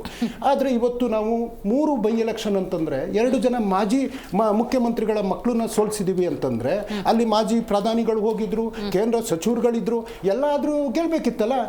ನಾವು ಜಯನೇ ಸಾಧಿಸಿದ್ದೀವಿ ಅಂತ ಹೇಳ್ತೀವಿ. ನಾವು 1ರಿಂದ 9 ಗೆಲ್ಲೋದು, ಅವ್ರು 28ರಿಂದ 19ಕ್ಕೆ ಬರೋದಿದೆಯಲ್ಲ, ND2 ಪಕ್ಷ ಸೇರಿ. ಸೊ ಅವ್ರನ್ನೇ ದಿಗ್ವಿಜಯ ಅಂತೇಳಿ ನಾವು 1ರಿಂದ 9 ಬಂದಿರೋದು ಸಾಧಾರಣವಾದ ಜಯ ಅಂತಲೇ ಹೇಳ್ತೀವಿ. ಮತ್ತು ಚುನಾವಣೆ ಪ್ರಚಾರದ ಬಗ್ಗೆ ಮಾತಾಡಿದ್ರು. ಇವತ್ತು ದೇಶದಲ್ಲಿ ಪ್ರಧಾನಿಯವರು ನಾನು ಕಂಡಾಗೆ ನನ್ನ ಅಂಕಿಅಂಶದ ಲೆಕ್ಕದ ಸಮೇತನ ಹೇಳೋದಾದ್ರೆ ಒಟ್ಟು ಈ ಬಾರಿದು ಬಿಡಿ, ಈ ಬಾರಿದು ನಾನು ನಗರಗಳನ್ನ ಹೇಳ್ತೀನಿ, ನನ್ನ ಹತ್ರ ಇದೆ. ಒಟ್ಟು 1268 ಚುನಾವಣಾ ರ್ಯಾಲಿಗಳು ಮಾಡಿ 1 ಲಕ್ಷ ಕೋಟಿ ರೂಪಾಯಿ ನಮ್ಮ ತೆರಿಗೆ ಹಣ ಖರ್ಚು ಮಾಡಿದ್ರಲ್ಲ ಮಾನ್ಯ ಶ್ರೀ ನರೇಂದ್ರ ಮೋದಿಯವರು. ಚುನಾವಣೆ ಇಲ್ಲ ಅಂದಾಗ ಕೇವಲ ವಿದೇಶ ಪ್ರವಾಸ ಅಂತ 400ಕ್ಕೂ ಅಧಿಕ ವಿದೇಶ ಪ್ರವಾಸಗಳನ್ನ ಮಾಡಿ ಬಂದ್ರಲ್ಲ, ಆಯ್ತು, ಈ ಭಾರತಕ್ಕೆ ಏನಾದರೂ ಅದರಿಂದ ಉಪಯೋಗ ಆಯ್ತಾ? ಅಥವಾ ಇವತ್ತು ಕ್ರೈಸಿಸ್ ಅನ್ನೋದ್ರ ಬಗ್ಗೆ ನೀವು ಮಾತಾಡಿದ್ರಿ. Yes, I respect your word. ಇವತ್ತು ಮುನಿಯಪ್ಪನವರು ಅವರೊಬ್ಬರು ಪೆಟ್ರೋಲಿಯಂ ಸಚಿವರಲ್ಲ ಮೇಡಮ್, ಆಹಾರ ಇಲಾಖೆ ಸಚಿವರಾಗಿ ಎಷ್ಟು ಪ್ರಯತ್ನ ಏನಿರ್ತದೆ ಅದನ್ನು ಹೊಂದಾಣಿಸುವಂಥ ಕೆಲಸದಲ್ಲಿ ಅವರು ನಿರತರಾಗಿದ್ದಾರೆ. ಇವತ್ತು ಮಾತನಾಡಬೇಕಾದಂಥವ್ರು ಪ್ರಧಾನಿಯವರು, ಇವತ್ತು ದೇಶ ಉದ್ದೇಶಿಸಿ ಮಾತನಾಡಬೇಕಾಗಿರೋರು ರಕ್ಷಣಾ ಸಚಿವರು, ಇವತ್ತು ದೇಶದ ವಿಚಾರವಾಗಿ ಮಾತನಾಡಬೇಕಾಗಿರೋದು ವಿದೇಶಾಂಗ ಸಚಿವರು, ಇವತ್ತು ಏನು ದೇಶದ ವಿಚಾರದಲ್ಲಿ ಮಾತನಾಡಬೇಕಾಗಿರೋದು ಪರಿಹಾರ ಕೊಡಬೇಕಾಗಿರೋದು ಪೆಟ್ರೋಲಿಯಂ ಸಚಿವರು. ಇವರೆಲ್ಲ ಈ ದೇಶದಲ್ಲಿ ಇವತ್ತು ನಾಪತ್ತೆಯಾಗಿ ಚುನಾವಣೆಗಳಲ್ಲಿ ಅಲ್ಲಲ್ಲಿ ಪ್ರತ್ಯಕ್ಷ ಆಗ್ತಿದ್ದಾರೆ ಹೊರತು ಇವತ್ತು ಮಣಿಪುರದ ವಿಚಾರ ಹೊತ್ತಿ ಉರಿತಾ ಇದೆ ಮೇಡಮ್. ಸೇನೆಗೂ ಮತ್ತೆ ಜನಗಳ ನಡುವೆ ದೊಡ್ಡ ಸಂಘರ್ಷವೇ ಏರ್ಪಟ್ಟಿದೆ. ಇವತ್ತು ಅಲ್ಲಿ BJP ಆಳ್ವಿಕೆ ಇತ್ತು, ರಾಷ್ಟ್ರಪತಿ ಆಳ್ವಿಕೆ ಆಯಿತು, ಮತ್ತೆ ಅಧಿಕಾರಕ್ಕೆ ಬಂದಿದ್ದಾರೆ. ಒಂದೇ ಒಂದಿನ ಮಾನ್ಯ ನರೇಂದ್ರ ಮೋದಿ ಅವರು ಮಾತಾಡ್ತಿಲ್ಲ ಮೇಡಮ್. ನರೇಂದ್ರ ಮೋದಿ ಅವರು ಕೋಲ್ಕತ್ತಾ ಆಯಿತು, ಗೋಹತ್ಯೆ ಆಯಿತು, ಸಿಲ್ಚಾರ್ ಆಯಿತು, ಕಾಕ್ರೋಜರ್ ಆಯಿತು, ಎಂತ ಪಾಲಕ್ಕಾಡ್ ಆಯಿತು, ಕೊಟ್ಟಾಯಂ ಆಯಿತು, ಎರ್ನಾಕುಲಂ ಆಯಿತು, ತಿರುಚನಪಲ್ಲಿ ಆಯಿತು. ಯಾವುದು ಮೊನ್ನೆ ಯುದ್ಧ ನಡೀತಾ ಇರುವಂಥ ಸಂದರ್ಭದಲ್ಲಿ ಪ್ರಚಾರದ ಮೇಲೆ ಪ್ರಚಾರ ಮಾಡ್ತಾ ಇದ್ದಾರಲ್ಲ. ದೇಶದ ಜನ ಕೇಳಿದರೆ ಇಲ್ಲಿ ಪ್ರಹ್ಲಾದ್ ಜೋಶಿ ಅವರು ಹೇಳ್ತಾರೆ, ಗ್ಯಾಸ್ ಇಲ್ವಾ, ಪೆಟ್ರೋಲ್ ಇಲ್ವಾ, ಸೌದೆ ಒಲೆ ಇಲ್ವಾ, ಇನ್ನು ಯಾವುದು ಗಾಡಿ ಪೆಟ್ರೋಲ್ ಇಲ್ಲ ಅಂದರೆ ಎತ್ತಿನ ಗಾಡಿ. ಸಿಂಪಲ್ ಸ್ಟೇಟ್ಮೆಂಟ್ಗಳನ್ನ ಕೊಡ್ತಾ ಇದ್ದಾರೆ ಹೊರತು ನೀವು ಕೇಂದ್ರದಿಂದ ನಮ್ಮ ಪರವಾಗಿ ಏನಾದರೂ ಗ್ಯಾಸಿನ ವಿಚಾರವಾಗಿ ಅಥವಾ ಪೆಟ್ರೋಲ್ ವಿಚಾರವಾಗಿ ಮಾತನಾಡ್ತಾ ಇದ್ದೀರಾ ಅನ್ನುವಂಥ ಪ್ರಶ್ನೆ. ಮೇಡಮ್, ನಮ್ಮ ಇಲಾಖೆ ಮತ್ತು ನಮ್ಮ ಸರ್ಕಾರದ ಅಭಿವೃದ್ಧಿ ಕಾರ್ಯಗಳು ನಾನು ಪ್ರತಿ ಬಾರಿ ಶಂಕುಸ್ಥಾಪನೆ ಆಗಿರೋದನ್ನು ಹೇಳಿದ್ದೀನಿ, ಆ ಜಿಲ್ಲೆಗಳಿಗೆ ಎಷ್ಟೆಷ್ಟು ಹಣ ಕೊಟ್ಟಿದ್ದಾರೆ ಅದನ್ನು ಹೇಳಿದ್ದೀನಿ. ಉದ್ಘಾಟನೆಗೊಂಡಿರ್ತಕ್ಕಂಥ ಸಾಕ್ಷಿಗುಡ್ಡೆ ಅಲ್ವಾ, ಇವತ್ತು ನರೇಂದ್ರ ಮೋದಿಯವರು 12 ವರ್ಷ ಆಯ್ತಲ್ವಾ ಈ ದೇಶದಲ್ಲಿ ಪ್ರಧಾನಿಯಾಗಿ. ಕರ್ನಾಟಕದಲ್ಲಿ ಅವರು ಉದ್ಘಾಟನೆ ಮಾಡಿರೋ ಒಂದೇ ಒಂದು ಕಟ್ಟಡನ ನೀವು ತೋರಿಸ್ಬಿಟ್ರೆ ಮೇಡಮ್, ಒಂದು ಕಟ್ಟಡ ಅಥವಾ ಇವತ್ತು ಅವ್ರ ಯೋಜನೆ ಅಂತ ಹೆಸರು ಅವ್ರದ್ದು, ಲೇಬಲ್ ಅವ್ರದ್ದು, ಕಾಸೆಲ್ಲ ಕರ್ನಾಟಕ ರಾಜ್ಯ ಸರ್ಕಾರದ. ಉದಾಹರಣೆ ಮೆಟ್ರೋ ಆಗಿರ್ಬೋದು, ಜಲ್ ಜೀವನ್ ಮಿಷನ್ ಆಗಿರ್ಬೋದು, PM ಆವಾಸ್ ಯೋಜನೆ ಆಗಿರ್ಬೋದು, ಫಸಲ್ ಭೀಮಾ ಆಗಿರ್ಬೋದು, ಹೆಸರು ಮಾತ್ರ ಅವ್ರದ್ದು. ಮೋರ್ ದೆನ್ 70% 80% ಹಣ ರಾಜ್ಯ ಸರ್ಕಾರ ಕೊಡ್ತಾ ಇದೆ. ಇವತ್ತು ಕನ್ನಡಿಗರ ಮೇಲೆ ಅಷ್ಟೊಂದು ಕಳಕಳಿ ಇದ್ರೆ ಮಾನ್ಯ BJP ವಕ್ತಾರರು, JDS ವಕ್ತಾರರು, ನೀವು ಎಂದಾದ್ರೂ ಯೋಚನೆ ಮಾಡಿ, ನಾವು ಕರ್ನಾಟಕದಲ್ಲಿ ಪೊಲಿಟಿಕ್ಸ್ ಬಿಡಿ, ನಾವೊಂದು ಪಕ್ಷ ನೀವೊಂದು ಪಕ್ಷ, ನಮ್ಮ ನಾಡಿಗೆ ಕೇಂದ್ರದಿಂದ ಆಗ್ತಾ ಇರತಕ್ಕಂಥ ಅನ್ಯಾಯದ ಬಗ್ಗೆ ಧ್ವನಿ ಎತ್ತುವಂತ ಕೆಲಸವನ್ನ ನಾವು ಮಾಡೋಣ. ಅದು ನಮ್ಮ ತೆರಿಗೆನಾಗಿರ್ಬೋದು, ಕೈಗಾರಿಕೆನಾಗಿರ್ಬೋದು, ಉದ್ಯೋಗ ಆಗಿರ್ಬೋದು, ನೀರಾವರಿ ಆಗಿರ್ಬೋದು, ಇನ್ನೂ ಅನೇಕ ಯೋಜನೆಗಳಿಗೆ ನಾಡಿಗೆ ದ್ರೋಹ ಆಗ್ತಾ ಇದೆಯಲ್ಲ, ಅದನ್ನ ಮಾತಾಡಿ ಅಂತ ಕೇಳ್ತೀನಿ ಮೇಡಮ್. ಇಷ್ಟೇ ಕೇಂದ್ರದಲ್ಲಿರುವಂತ ನಮ್ಮ ರಾಜ್ಯದ ಪ್ರತಿನಿಧಿಗಳು ರಾಜ್ಯದ ಹಿತದೃಷ್ಟಿಯಿಂದ ಏನು ಕ್ರಮ ತಗೊಂಡಿದ್ದಾರೆ, ನೀವು ಕ್ರೈಸಿಸ್ ಸಮಯದಲ್ಲಿ ನಮ್ಮ ರಾಜ್ಯದ ಸಚಿವರು ಏನು ಮಾಡ್ತಿದ್ದಾರೆ ಅಂತ ಪ್ರಶ್ನೆ ಮಾಡ್ತಿದ್ದೀರಲ್ಲ, ನಿಮ್ಗೆ ಯಾವ ನೈತಿಕತೆ ಇದೆ ಅಂತ ಕೇಳ್ತಿದ್ದಾರೆ. ನೈತಿಕತೆ ರಾಜ್ಯ ಸರ್ಕಾರಕ್ಕೆ ಏನಿದೆ ಅಂತ ನಾನು ಕೇಳ್ತೀನಿ ಮೇಡಮ್. ಯಾಕಂದರೆ ಉಕ್ಕು ಸಚಿವರು ನಮ್ಮ ರಾಜ್ಯದಿಂದ ಇರುವಂಥವರು ಮಾನ್ಯ ಮಾಜಿ ಮುಖ್ಯಮಂತ್ರಿಗಳಾದಂಥ ಕುಮಾರಸ್ವಾಮಿ ಅವರು. ಈಗ ರಾಜ್ಯದಿಂದ ಆ ಸಂಬಂಧಪಟ್ಟಂಥ ಆ ಖಾತೆಗೆ ಸಂಬಂಧಪಟ್ಟಂಥ ಇಲ್ಲಿನ ಸಚಿವರಾಗ್ಬೋದು, ಯಾವ ಪ್ರಸ್ತಾವವನ್ನು ರಾಜ್ಯಕ್ಕೆ ಬರಬೇಕು ಅದನ್ನು ಮಾನ್ಯ ಮಾಡಿಕೊಡಿ, ಅದನ್ನು ಪ್ರಸ್ತಾಪನ ಮಾನ್ಯ ಮಾಡಿಕೊಡಿ ಅಂತ ಯಾವೊಬ್ಬ ಸಚಿವ ಹೋಗಿದ್ದಾರೆ? ಅವು ಯಾವೊಬ್ಬ ಸಚಿವರು ಹೋಗಿದ್ದಾರೆ ಹೇಳ್ಬೇಕಲ್ಲ ಅದನ್ನು ಕೂಡ. ಒಂದು ಮೆಮೊರಾಂಡಮ್, ಒಂದು ಮನವಿ ಪತ್ರ, ಒಂದು ಕೈಗಾರಿಕೆ ಸ್ಥಾಪನೆಗಿದಂಥದ್ದು, ಅವರು HMT ನ ಪುನರುತ್ಥಾನ ಮಾಡಬೇಕು ಅಂತ ಹೇಳಿದ್ರೆ ಅದಕ್ಕೆ ಯಾವುದು ಉತ್ತರ ಬಂದಿಲ್ಲ. ಇದೇ ಪಕ್ಕದ ಆಂಧ್ರದಲ್ಲಿ ಹೇಳಿದಾಗ ನೀವು NDA ಪಾರ್ಟ್ನರ್ ಅದಕ್ಕೆ ಮಾಡಿಬಿಟ್ರಿ ಅಂತಾರೆ. ವಿಶಾಖಪಟ್ಟಣಂ ಸ್ಟೀಲ್ ಇದನ್ನ ಸುಮಾರು 14 ಸಾವಿರ ಕೋಟಿ ಕೊಟ್ಟು ಅದು ಪುನರುತ್ಥಾನ ಮಾಡಿ ಅಲ್ಲಿನ ಸಾವಿರಾರು ನೌಕರರಿಗೆ ಮಾಡಿದಂಥದ್ದು ಇದೇ ಕೇಂದ್ರ ಸಚಿವರನ್ನೇ, ಇದೇ ಕೇಂದ್ರ ಸರ್ಕಾರನೇ. ಮಾಜಿ ಮುಖ್ಯಮಂತ್ರಿಗಳು ಒಂದ್ ನಿಮಿಷ ಮೇಡಮ್, ರಾಜ್ಯದಲ್ಲಿ ಮುಖ್ಯಮಂತ್ರಿ ಆಗಿದ್ದವ್ರಿಗೆ ರಾಜ್ಯಕ್ಕೆ ಏನ್ ಬೇಕು ಅಂತ ವಿಶೇಷವಾಗಿ ಬಿಡಿಸಿ ಹೇಳ್ಬೇಕಾ, ತಾವೇ ತಗೋಬರ್ಬೋದಾ? ಈಗ ಇವಾಗ ನಾವು ಬಂದು ನೀವು ಕರೆದ್ರೆ ನಾವು ಬರ್ತೀವಿ, ನಾವು ಬಂದ್ಬಿಡಕ್ಕಾಗತ್ತಾ? ಇಲ್ಲಿ ಆ ಪ್ರತಿಷ್ಠೆಗೆ ಯಾಕೆ ಬೀಳ್ತೀರಿ? ಪ್ರತಿಷ್ಠೆ ಅಲ್ಲ ಮೇಡಮ್ ಅಲ್ಲಿ. ಈಗ ಸರಿ, ಹಾಗಾದ್ರೆ ಈಗ ನಾಗಮಂಗಲ ಬೆಳ್ಳೂರು ಕ್ರಾಸ್ ಹತ್ರ 1300 ಎಕರೆ ಪ್ರಶಸ್ತವಾಗಿ ಒಂದು ಕೈಗಾರಿಕೆ ಪ್ರದೇಶ ಬೇಕು ನಮ್ಗೆ ಕೊಡಿ ಅಂತ ಕೇಳಿದ್ದಾರೆ, ಮೊನ್ನೆ ಕೇಳಿದ್ದಾರೆ. ಅದಕ್ಕೆ 1300 ಎಕರೆ ಸರ್ಕಾರ ಕೊಡುತ್ತಾ? 1300 ಎಕರೆ ಕೈಗಾರಿಕೆ ಸ್ಥಾಪನೆಗೋಸ್ಕರ ಇಮಿಡಿಯೇಟ್ ಆಗಿ 8,000 ಕೋಟಿ ಅವೈಲೇಬಲ್ ಇದೆ, ಕೊಡ್ತಾರ? ನೀವು ಪ್ರಶ್ನೆ ಮಾಡ್ಬೇಕಿದನ್ನ. ನಾನು ಇವತ್ತು ಕೇಳಿದೀನಿ ಪ್ರಶ್ನೆನ. ಈ ಪ್ರಶ್ನೆನ ನಾವು ರಾಜ್ಯ ಸರ್ಕಾರಕ್ಕಾಗ್ಬೋದು, ಯಾವುದೇ ಮಂತ್ರಿಗಾಗ್ಬೋದು ಕೇಳ್ಬೋದು. ಇದು ನೇರವಾಗಿ ಅಲ್ಲಿಂದನೇ ಬಂದಿರುವಂತದ್ದು. ನೀವು ಕೇಳಿದ್ರಲ್ಲ ಸ್ವಾಭಿಮಾನನ ಬಿಗುಮಾನನ ಅಂತ, ನಾವು ಹೇಳಿದೀವಿ ಇದನ್ನ. ಕೈಗಾರಿಕೆ ಹೇಳಿದೀವಿ, ಮಂಡ್ಯದಲ್ಲಿ ಸುಮಾರು ಸತಿ ಹೇಳಿದೀವಿ, ಯಾವುದು ಪ್ರಸ್ತಾಪನೆ ಇಲ್ಲ. ಉಡಾಫೆ ಉತ್ತರಗಳು, ಮಂತ್ರಿಗಳಾಗ್ಬೋದು, ಅಲ್ಲಿನ ಶಾಸಕರಾಗ್ಬೋದು, ಉಡಾಫೆ ಉತ್ತರಗಳು ಕೊಟ್ಟಿದ್ದಂಥದ್ದು. ಉಡಾಫೆ ಉತ್ತರ ಕೊಡಕ್ಕಂತಲ್ಲ, we are serious about the business, we are serious about the day to day transactions. ಇವತ್ತು ಹೇಳಿದೀವಿ ಅಂತಲ್ಲ, ನೀವು ಪ್ರಶ್ನೆ ಕೇಳಿ ಅವರಿಗೆ, ಅವ್ರು ಅದಕ್ಕೆ ಹೂ ಅನ್ಬೇಕು, ಇಲ್ಲ ಏನಾದ್ರೂ ಒಂದು ಕಾರಣ ಕೊಡಬೇಕು. ಆದ್ರೆ ರಾಜ್ಯ ಸರ್ಕಾರ ಇಚ್ಛಾಶಕ್ತಿ ಬೇಕಾಗುತ್ತೆ. ಯಾಕಂದ್ರೆ ಅವರು ನಾವು ತಂದುಬಿಟ್ರು ಅಂದ್ರೆ ಲಾಸ್ ಯಾರಿಗೆ? ಕರ್ನಾಟಕದ ಜನ. ಮೇಡಮ್, ಹಾಗಾದ್ರೆ ರಾಜ್ಯ ಸರ್ಕಾರದ ದಾಯಿತ್ವ ಏನು ಮೇಡಮ್? ಈಗ ಮುಖ್ಯಮಂತ್ರಿಗಳು ಹೋಗ್ತಾರೆ ಅಂತ ಹೇಳ್ತಾರೆ. ಯಾವ ಇದು ಇಲಾಖೆಗೆ ಹೋಗ್ತಾರೆ? ಹಣಕಾಸು ಇಲಾಖೆಗೆ ಹೋಗ್ಬೋದು, ಜಲಶಕ್ತಿ ವಿಭಾಗಕ್ಕೆ ಹೋಗ್ಬೋದು, ಬೇರೆ ಹೋಗ್ಬೋದು. ಆ ವಿಭಾಗಕ್ಕೆ ಯಾಕೆ? ನಿಮ್ಗೆ ಯಾಕಂದ್ರ ಮೇಲೆ ತಾತ್ಸಾರ ಯಾಕೆ? ನಿಮ್ಗದಲ್ಲಿ ನಿಮ್ಗೇನು ಬಿಗುಮಾನ, ನಿಮ್ಗೇನು ಅವಮಾನ ನಿಮ್ಗೆ ಕೇಳಕ್ಕೆ? ಅರೆ ನೀವು ರಾಜ್ಯದ ಹಕ್ಕನ್ನು ಕೇಳ್ತಾ ಇದ್ದೀರಿ, ಕೇಳ್ಬೇಕಲ್ಲ ನೀವು ಅದಲ್ಲಿ. ಕೇಳ್ದಿರ ಇದ್ದಾಗ ಹೆಂಗ್ ಇದು ಮಾಡೋಂಥದ್ದು? ಇವತ್ತು ನಾವ್ ಹೇಳಿದೀವಿ, ಪ್ರಸ್ತಾವನೆ ಮಾಡ್ಕೊಂತಿದ್ದೀವಿ, ನೀವು ಇದ್ಕೊಂಡು ಒಪ್ಪಿಗೆ ಕೊಡಿ. ಆಮೇಲೆ ಇವ್ರು ಹೇಳಿದಂಥದ್ದು ಖಾತೆ ತೆರಲಿಲ್ಲ. ಇಡೀ ದಕ್ಷಿಣ ಭಾರತದಲ್ಲಿ, ತೆಲಂಗಾಣದಲ್ಲಿ ನಾವೇ ವಿರೋಧ ಪಕ್ಷದವರು. ತೆಲಂಗಾಣದಲ್ಲಿ ಅತಿ ಹೊಸ ರಾಜ್ಯ, ಅದು ನಿಮ್ದೇ ರಾಜಕೀಯ ಇತ್ತು, KRS ಇತ್ತು, ಅದನ್ನ ಬಿಟ್ಟು KCR ಇತ್ತು, ಬಿಟ್ಟಾಯ್ತು ನಮ್ಗೆ ಬಂದಿದಂಥದ್ದು. ಈಗ ಕರ್ನಾಟಕದಲ್ಲೂ ವಿರೋಧ ಪಕ್ಷವಾಗಿದ್ದೀವಿ, ನಾವು ವಿರೋಧ ಪಕ್ಷದಲ್ಲೇ ಇದ್ದಿದ್ದೀರಿ. ಅದಲ್ಲಿ ನೀವು ಆಡಳಿತ ಪಕ್ಷವಾಗಿ ಇಡೀ ದೇಶದಲ್ಲಿ ಎಷ್ಟು ವರ್ಷ ಮಾಡಿದ್ರಿ ನೀವು? ಅದಲ್ಲಿ ಏನಾಯ್ತು? ಅದಲ್ಲಿ ಅಲ್ಲ, ಅವ್ರು ಹೇಳೋದು ಈಗ ಫುಲ್ ಮ್ಯಾಂಡೇಟ್ ತಗೊಳ್ಳುವಂತಹ ಸಾಮರ್ಥ್ಯ ಇದೆಯೋ ಇಲ್ವೋ, ಇವು ಎಲ್ಲಾನು ಗುಂಪು ಸೇರಿಸ್ಕೊಂಡ್ಬಿಟ್ಟು ಮೈತ್ರಿಕೂಟ ಮಾಡ್ಕೊಂಡು ಸರ್ಕಾರ ರಚನೆ ಮಾಡ್ತೀರಾ ಹೊರತು ಫುಲ್ ಮ್ಯಾಂಡೇಟ್ ಬೇಕಲ್ಲ. ಫುಲ್ ಮ್ಯಾಂಡೇಟ್ ಬಂದ್ರೇನೆ ಜನಸಾಮಾನ್ಯರು ನಿಜಕ್ಕೂ ಕೂಡ ಆಯ್ಕೆ ಮಾಡಿದ್ದಾರೆ ಅಂತ ಅರ್ಥ ಬರುತ್ತೆ ಅಂತ. ಇವರು 2004ರಲ್ಲಿ 2009ರಲ್ಲಿ ಫುಲ್ ಮ್ಯಾಂಡೇಟ್, ಅದು 143 145 ಅದು ಫುಲ್ ಮ್ಯಾಂಡೇಟ್. ಅದು ಹೇಳ್ಬೇಕಾಗತ್ತೆ ಅವರು ಫುಲ್ ಮ್ಯಾಂಡೇಟ್ ಅಂತ. ಫುಲ್ ಮ್ಯಾಂಡೇಟ್ ಬಂದಾಗ ಏನ್ ಮಾಡಿದ್ರು ಅನ್ನೋದು ಇತಿಹಾಸ ಇದೆ. ಇವ್ರು ಬಂದಿದಂತದ್ದು 2004 2009 ಯಾವ ಫುಲ್ ಮ್ಯಾಂಡೇಟ್ ಇತ್ತು ಮೇಡಮ್? ಅದನ್ನ ಹೇಳ್ಬೇಕಾಗತ್ತೆ. ನೀವುನು ಒಕ್ಕೂಟದಲ್ಲೇ ಬಂದಿದ್ದಂಥದ್ದು, ಒಕ್ಕೂಟ ಪಕ್ಷದಲ್ಲೇ ಬಂದಿದ್ದಂಥದ್ದು. ಇರ್ಬೇಕಾದಾಗ ನಿಮ್ದು UPA ಅಂತಾನೆ ಇದೆ ಹೊರತು ಕಾಂಗ್ರೆಸ್ ಅಂತ ಇದ್ದಿಲ್ಲ. ನಾವು ಇವತ್ತು ಹೇಳ್ತಾ ಇದೀವಿ, ನಮ್ದು NDA ಅಂತಾನೆ ಹೇಳ್ತಾ ಇದ್ದು. ಅಟಲ್ ಬಿಹಾರಿ ವಾಜಪೇಯಿ ಬಂದಾಗ್ಲೂ NDAನೇ, ಇವತ್ತು NDAನೇ. ನಾವು ಆತರ ಹೇಳ್ತಾ ಇದೀವಿ, ಇದೇ ವ್ಯತ್ಯಾಸ. ಆಮೇಲೆ ನಾವು ಒಂದೇ ಹೇಳುದು ಮೇಡಮ್, ಈಗ ಬರ್ನಿಂಗ್ ಇಶ್ಯೂಸ್ ಏನಂದ್ರೆ, ಈ ಚುನಾವಣೆ ಉಪಚುನಾವಣೆಗಿಂತ ಮುಂಚೆ ಇದೇ ಯುವಕರು ಹುಬ್ಳಿ ಧಾರವಾಡದಲ್ಲಿ ಜೆನ್ಸಿ ಅಂತ ತಾವೇನು ಮೆನ್ಷನ್ ಮಾಡ್ತೀರಾ, ಸಾವಿರಾರು ಲೆಕ್ಕದಲ್ಲಿ ಯಾವುದೇ ರಾಜಕೀಯದ ಸೋಂಕಿಲ್ದಿರ ಅವ್ರು ಬಂದ್ಬಿಟ್ಟು ಪ್ರತಿಭಟನೆ ಮಾಡಿದ್ರು. ನಿಮ್ ಸರ್ಕಾರ ಏನ್ ಹೇಳ್ತು? ಅದಕ್ಕೆ ಮಣಿದು 56,000 ಚಿಲ್ಲರೆ ಏನು ಖಾಲಿ ಹುದ್ದೆಗಳಿದೆ, ತುಂಬ್ತೀನಿ ಅಂತ ಇದಕ್ಕಿಂತ ಮುಂಚೆ ಹೇಳಿದ್ರು, ಉಪಚುನಾವಣೆಗಿಂತ ಮುಂಚೆ. ಇವತ್ತು ಮತ್ತೆ ಅಲ್ಲಿ ಇದಾಗಿದೆ, ನೀವು ಒಳ ಮೀಸಲಾತಿ ಅಂದ್ಬಿಟ್ಟು ತಿರ್ಗಾ ಮತ್ತೆ ಅದನ್ನ ಹಿಂದಕ್ಕೆ ತಗೊಂಡ್ರೆ 18 ತಿಂಗಳಾಯ್ತು ಒಳ ಮೀಸಲಾತಿ ಇದೆಲ್ಲ ಇದು ಮಾಡಿ. ಅದಲ್ಲಿ ಇವತ್ತು ಬಜೆಟ್ ನಲ್ಲಿ 56,000 ನೀವು ನೇಮಕಾತಿ ಮಾಡ್ಕೊಳ್ತೀವಿ ಅಂದಾಗ, ಆ 56,000 ನೇಮಕಾತಿಗೆ ಬಜೆಟ್ ಅಲ್ಲಿ ಯಾವ ಅಲೋಕೇಶನ್ ಇಕ್ಕಿದ್ದೀರಾ? ಯಾವ ಅಲೋಕೇಶನ್ ಇಕ್ಕಿದ್ದೀರಾ? ಅಂದ್ರೆ ಉಪಚುನಾವಣೆಗೋಸ್ಕರ ಗೆಲ್ಲೋದಕ್ಕೋಸ್ಕರ ಆ ಯುವಕರಿಗೆ ಏನ್ ಮಾಡಿದ್ರಿ ನೀವು? ಮಣ್ಣೆರ್ಸಿದ್ದಂತೆ ತಾನೇ ಅದಲ್ಲಿ. ಇವತ್ತು ಮತ್ತೆ ಅದೇ ಯುವಕರು ಅದಕ್ಕೆ ಪ್ರಶ್ನೆ ನಿಮ್ಮನ್ನ ಕೇಳ್ತಾ ಇದ್ದಾರೆ, ಉತ್ತರ ಏನಿದೆ ನಿಮ್ಮತ್ತಲ್ಲಿ? ಇವತ್ತು ಅಲ್ಲಿ ಪ್ರತಿಭಟನೆ ಮಾಡಬೇಕಾದಾಗ ಮೊದಲೆಲ್ಲ ನಾವು 56,000 ಕೊಟ್ಬಿಟ್ಟಿದ್ದೀವಿ, ಹಾಗೆ ಹೀಗೆ ಇದು ಮಾಡಿದ್ದೀವಿ ಅಂತ ಹೇಳಿದ್ರು. ಇವತ್ತು ಪ್ರತಿಭಟನೆ ಮಾಡಕ್ಕೆ ಅವಕಾಶ ಕೊಟ್ಟಿಲ್ಲ ಪೊಲೀಸ್ನವರು. ಪ್ರತಿಭಟನೆ ಅವಕಾಶ, ಹಾಗಾದ್ರೆ ಪ್ರತಿಭಟನೆ ಬಡಿಸುವಂತದ್ದು ಜನಸಾಮಾನ್ಯರ ಹಕ್ಕಲ್ವಾ? ಪ್ರಜಾಪ್ರಭುತ್ವ ಹಕ್ಕಲ್ವಾ? ಯಾಕೆ ಕಸ್ಕೊಂಡ್ರೆ, ಯಾಕೆ ಇದು ಮಾಡಿದ್ರೆ ಹೇಳ್ಬೇಕಾಗುತ್ತೆ ಸರ್ಕಾರ. ರೈಟ್. ಯಾರೇ ಜನಪ್ರತಿನಿಧಿಗಳಾದರೂ ಕೂಡ, ಸಚಿವ ಸ್ಥಾನದಲ್ಲಿ ಕೂತ್ಕೊಂಡ್ರು ಕೂಡ ರಾಜ್ಯದ ಹಿತ ಅನ್ನೋದಿರಬೇಕು, ಪ್ರತಿಯೊಬ್ಬ ನಾಗರಿಕನ ಯಶಸ್ಸು ಅಭಿವೃದ್ಧಿ ಅನ್ನೋದಿರಬೇಕು. ಯದುಕುಮಾರ್ ಗೌಡರು ಹೇಳಿದನ್ನು ಉಲ್ಲೇಖ ಮಾಡೋದಾದರೆ, ಕೇಂದ್ರದಿಂದ ಪ್ರಸ್ತಾವನೆ ಬರುತ್ತೆ, ಅದಕ್ಕೆ ರಾಜ್ಯದಿಂದ ಸರಿಯಾದಂತಹ ಸಮನ್ವಯತೆ ಅಥವಾ ರೆಸ್ಪಾನ್ಸ್ ಸಿಕ್ಕಿಲ್ಲ ಅನ್ನೋದಾದರೆ ಲಾಸ್ ಆಗ್ತಿರೋದು ಕೇಂದ್ರ ಸಚಿವರಿಗೂ ಅಲ್ಲ, ರಾಜ್ಯದಲ್ಲಿರುವಂಥ ಮುಖ್ಯಮಂತ್ರಿಗಳಿಗೂ ಅಲ್ಲ, ರಾಜ್ಯದ ಜನಕ್ಕೆ. ಈ ಆಯಾಮದಲ್ಲಿ ಯೋಚನೆ ಮಾಡೋದಾದರೆ ಈಗ ಸಂಪುಟ ಪುನಾರಚನೆ ವಿಚಾರಕ್ಕೆ ಬರ್ತೀನಿ. ಅವರವರ ಆಸೆ ಆಕಾಂಕ್ಷೆಗಳನ್ನು ಈಡೇರಿಸ್ಕೊಂಡು ಆ ಸೀಟಲ್ಲಿ ಕೂತ್ಕೋತಾರೆ ಹೊರತು ರಾಜ್ಯ ಜನಕ್ಕೆ ಏನು ಲಾಭ ಆಗುತ್ತೆ ಗೊತ್ತಾಗ್ತಿಲ್ಲ. ರಿಷಿಕ್ ಅವರೇ, ಮೇಡಮ್ ನೋಡಿ, on A serious note, legally ಇದೊಂದು ಆಪ್ಷನ್ ಇದೆ. ಅಂದ್ರೆ ಕರ್ನಾಟಕ ಸರ್ಕಾರದಲ್ಲಿರುವಂಥ ರಾಜ್ಯ ಸರ್ಕಾರದವ್ರು ನಮ್ಮ ಕೈಲಿ ಆಡಳಿತ ಮಾಡೋಕ್ಕಾಗಲ್ಲ ಅಂತ ಇದ್ರೆ, ಅಥವಾ ವೇರಿಯಸ್ ಸಿಚುವೇಶನ್ಸ್ ಈ ಹಿಂದೆ ಬೇರೆ ಬೇರೆ ಸ್ಟೇಟ್ಗಳೆಲ್ಲ ಆಗಿದೆ, ಅವಾಗ ಏನು ಮಾಡ್ಬೋದು, ಗವರ್ನರ್ ರೂಲ್ನ ತರ್ಬೋದು. ಸೊ ಇಲ್ಲಿ ಇವರು ಎಲ್ಲದೂ ನಿಮಗೆ ಕೇಂದ್ರ ಸರ್ಕಾರದವರೇ ಜವಾಬ್ದಾರಿ ತಗೋಬೇಕು, ಕೇಂದ್ರ ಸರ್ಕಾರದಲ್ಲಿ ಇರುವಂಥ ಮಿನಿಸ್ಟ್ರಿಗಳನ್ನೇ ಇಲ್ಲಿ ಆಡಳಿತ ಮಾಡಬೇಕು, ಅವರೇ ಬಗೆಹರಿಸ್ಬೇಕು ಎಲ್ಲಾನು ಅಂತ ಹೇಳಿದ್ರೆ ಇದು ಎರಡರಲ್ಲಿ ಒಂದಾಗ್ಬಿಡ್ಲಿ ಬಿಡಿ. ಅಲ್ಲ, ಅವರೆಲ್ಲ ಹೇಳ್ತಾರೆ ನಮ್ಗೆ ಆಡಳಿತ ಮಾಡಕ್ ಆಗ್ತಿಲ್ಲ ಅಂತ ಎಲ್ಲಿ ಹೇಳ್ತಿದ್ದಾರೆ? ಅಫ್ಕೋರ್ಸ್ ನೋಡಿ, ನೀವು ಯಾವುದೇ ಪ್ರಶ್ನೆ ಮಾಡಿದ್ರು ಅವ್ರು ಏನು ಹೇಳ್ತಾರೆ, ಕೇಂದ್ರ ಸರ್ಕಾರ. ನಿಮಗೆ ಸಿಲಿಂಡರ್ ಇಲ್ಲ, ಕೇಂದ್ರ ಸರ್ಕಾರ. ಅಕ್ಕಿ ಬರಲ್ಲ, ಕೇಂದ್ರ ಸರ್ಕಾರ. ದುಡ್ಡಿಲ್ಲ, ಕೇಂದ್ರ ಸರ್ಕಾರ. ರೋಡ್ ಕಿತ್ತೋಗೈತೆ, ಕೇಂದ್ರ ಸರ್ಕಾರ.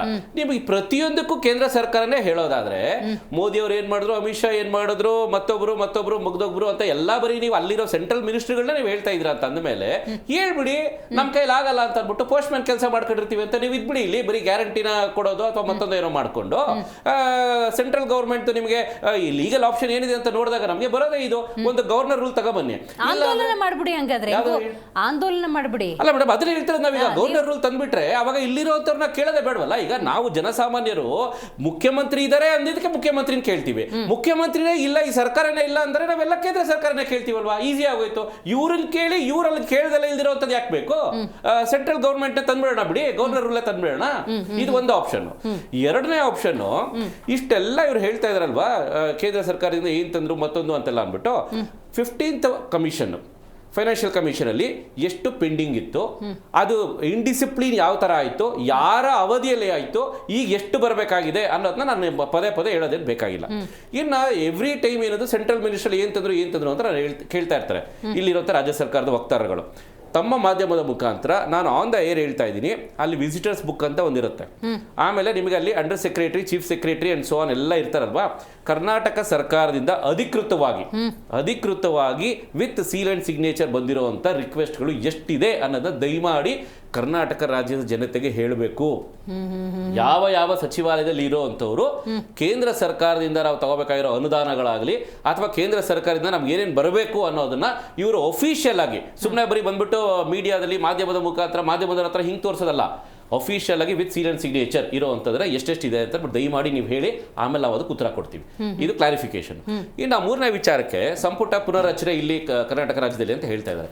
ನೋಡಿ, ಹೇಗಿದ್ರೂ ರಥ ನಡೀತಾ ಇಲ್ಲ, ಅದರಲ್ಲಿ ಸಾರ್ಥಿ ಯಾರು ಕೂತ್ಕೊಂಡ್ರೆ ಇರಂತೆ, ಪಾಪ ಅವರು ಗೆದ್ದಿರ್ತಾರೆ ತಾನೆ, ಯಾರನ್ನ ಬೇಕಾದ್ರೂ ಕುಂಡ್ರಿಸಿ, ಅವ್ರಿಗೂ ಆಸೆ ಇರುತ್ತೆ, ನಾನು ಒಂದ್ 2-3 ದಿವಸ ಕಣ್ಣು ಮುಚ್ಕೊಂಡು ಕೂತ್ಕೊಂಡಿರ್ತೀನಿ ಅಂತ ನಡೀತಾ ಇಲ್ಲ ಅಂತ ನೀವು ಹೇಳ್ಬಿಟ್ರೆ. ಹೌದು ಮೇಡಮ್, ನೋಡಿ ಗೃಹಲಕ್ಷ್ಮಿ ನೋಡಿ ನಿಮಗೆ 4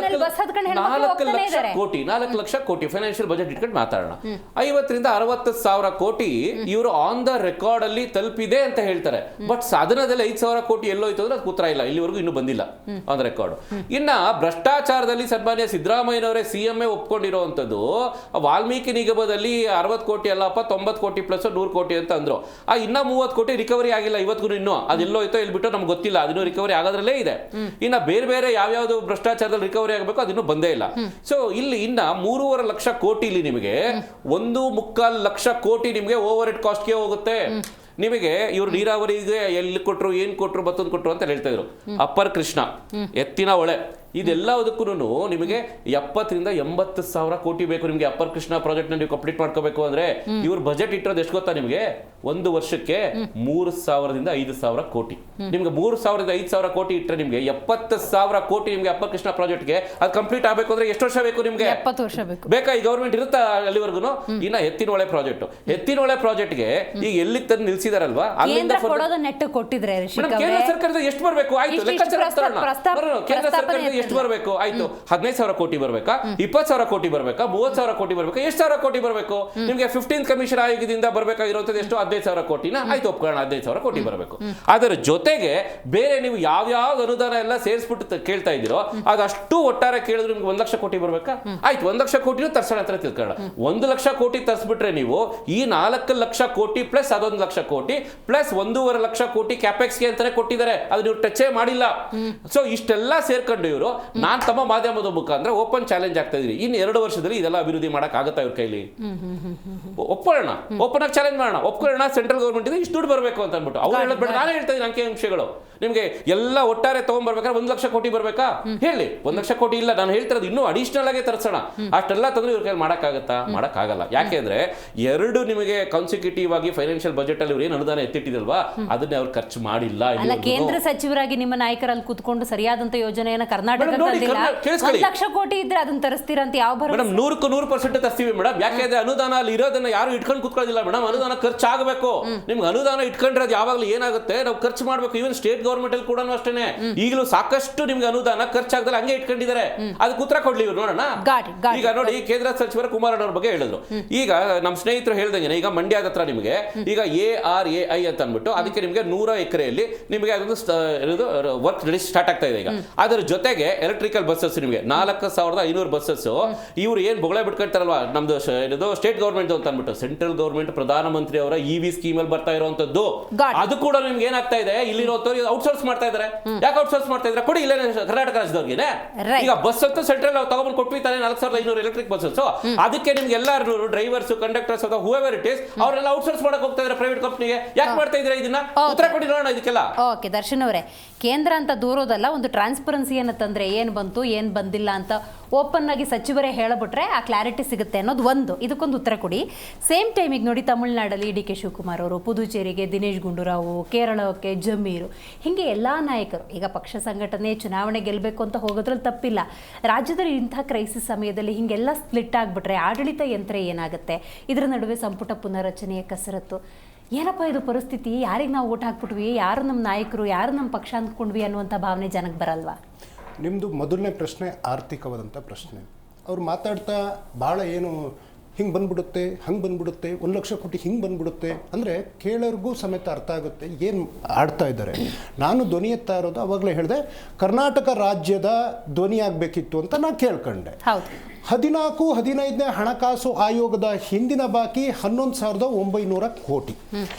ಈ ಬಾರಿ 15 ಫಿನಾನ್ಸ್ ಕಮಿಷನ್ದು 15,000 ಕೋಟಿ. ಬಜೆಟಲ್ಲಿ DPR ಆಗಿದೆ, ಪ್ರತಿಯೊಂದು ಆಗೋಗಿದೆ ಭದ್ರಾ ಮೇಲ್ದಂಡೆದು. 23ರ ಬಜೆಟಲ್ಲಿ ಘೋಷಣೆ ಆಗಿರೋದು 5,300 ಕೋಟಿ. ಬೆಂಗಳೂರು ಪೆರಿಪಲ್ ರಿಂಗ್ ರೋಡ್ಗೆ 23ರ ಬಜೆಟಲ್ಲಿ ಘೋಷಣೆ ಆಗಿದ್ದು 3,000 ಕೋಟಿ. ಬೆಂಗಳೂರು ಕೆರೆಕಟ್ಟೆ ಅಭಿವೃದ್ಧಿಗೆ ಘೋಷಣೆ ಆಗಿದ್ದು 3,000 ಕೋಟಿ.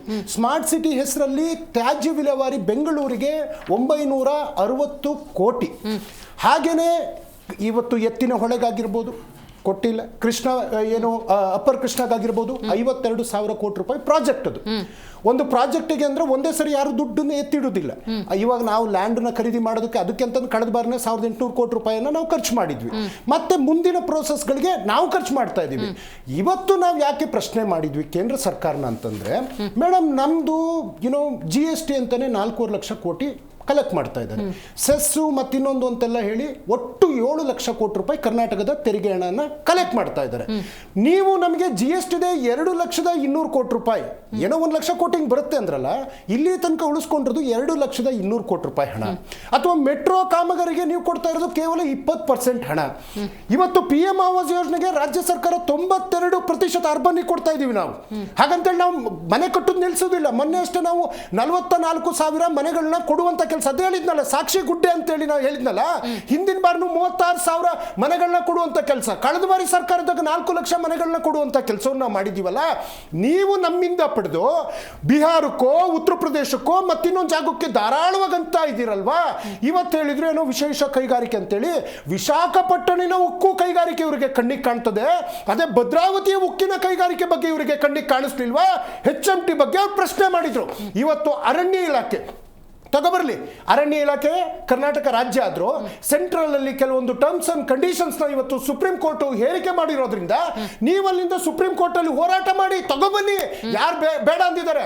ಅಲ್ಲಿ ಕೇಂದ್ರದ ಏನ್ ರೂಲ್ಸ್ ಅಂಡ್ ರೆಗ್ಯುಲೇಷನ್ ಇರುತ್ತೆ, ಕೋರ್ಟ್ ನ ಆರ್ಡರ್ ಏನಿರುತ್ತೆ, ಅದು ಕುದುರೆ ಮುಖನೇ ಆಗಿರ್ಬೋದು, HMT ಜಾಗನೇ ಆಗಿರ್ಬೋದು, ರಾಜ್ಯ ಸರ್ಕಾರ ಪಾಲನೆ ಮಾಡಲೇಬೇಕಾಗ್ತದೆ. ಇದು ಕಾನೂನು ಕಟ್ಟಳೆಗಳು ಅಂತ ಹೇಳ್ತಾ ಮೇಡಮ್ ಇವತ್ತು ಅದೇನೋ ಬಸ್ ಕೋಟೆ. ನಾನು ಕೇಳ್ತಾ ಇರೋದು, ಇವತ್ತು ಒಬ್ಬ ಮಂತ್ರಿ ಆದವರು ಅಥವಾ ಈಗ ಉದಾಹರಣೆ ವಿತ್ತ ಸಚಿವರು ಯಾರು ನಿರ್ಮಲಾ ಸೀತಾರಾಮನ್ ಅಮ್ಮ ತಾಯಿ ನೀವು ಕರುನಾಡಿನ ಮನೆ ಮಗಳಾಗಿ ಹೋಗಿದ್ದೀರಲ್ಲ ರಾಜ್ಯಸಭೆಗೆ, ನನ್ನ ಬದ್ಧತೆ ಇರ್ತದೆ.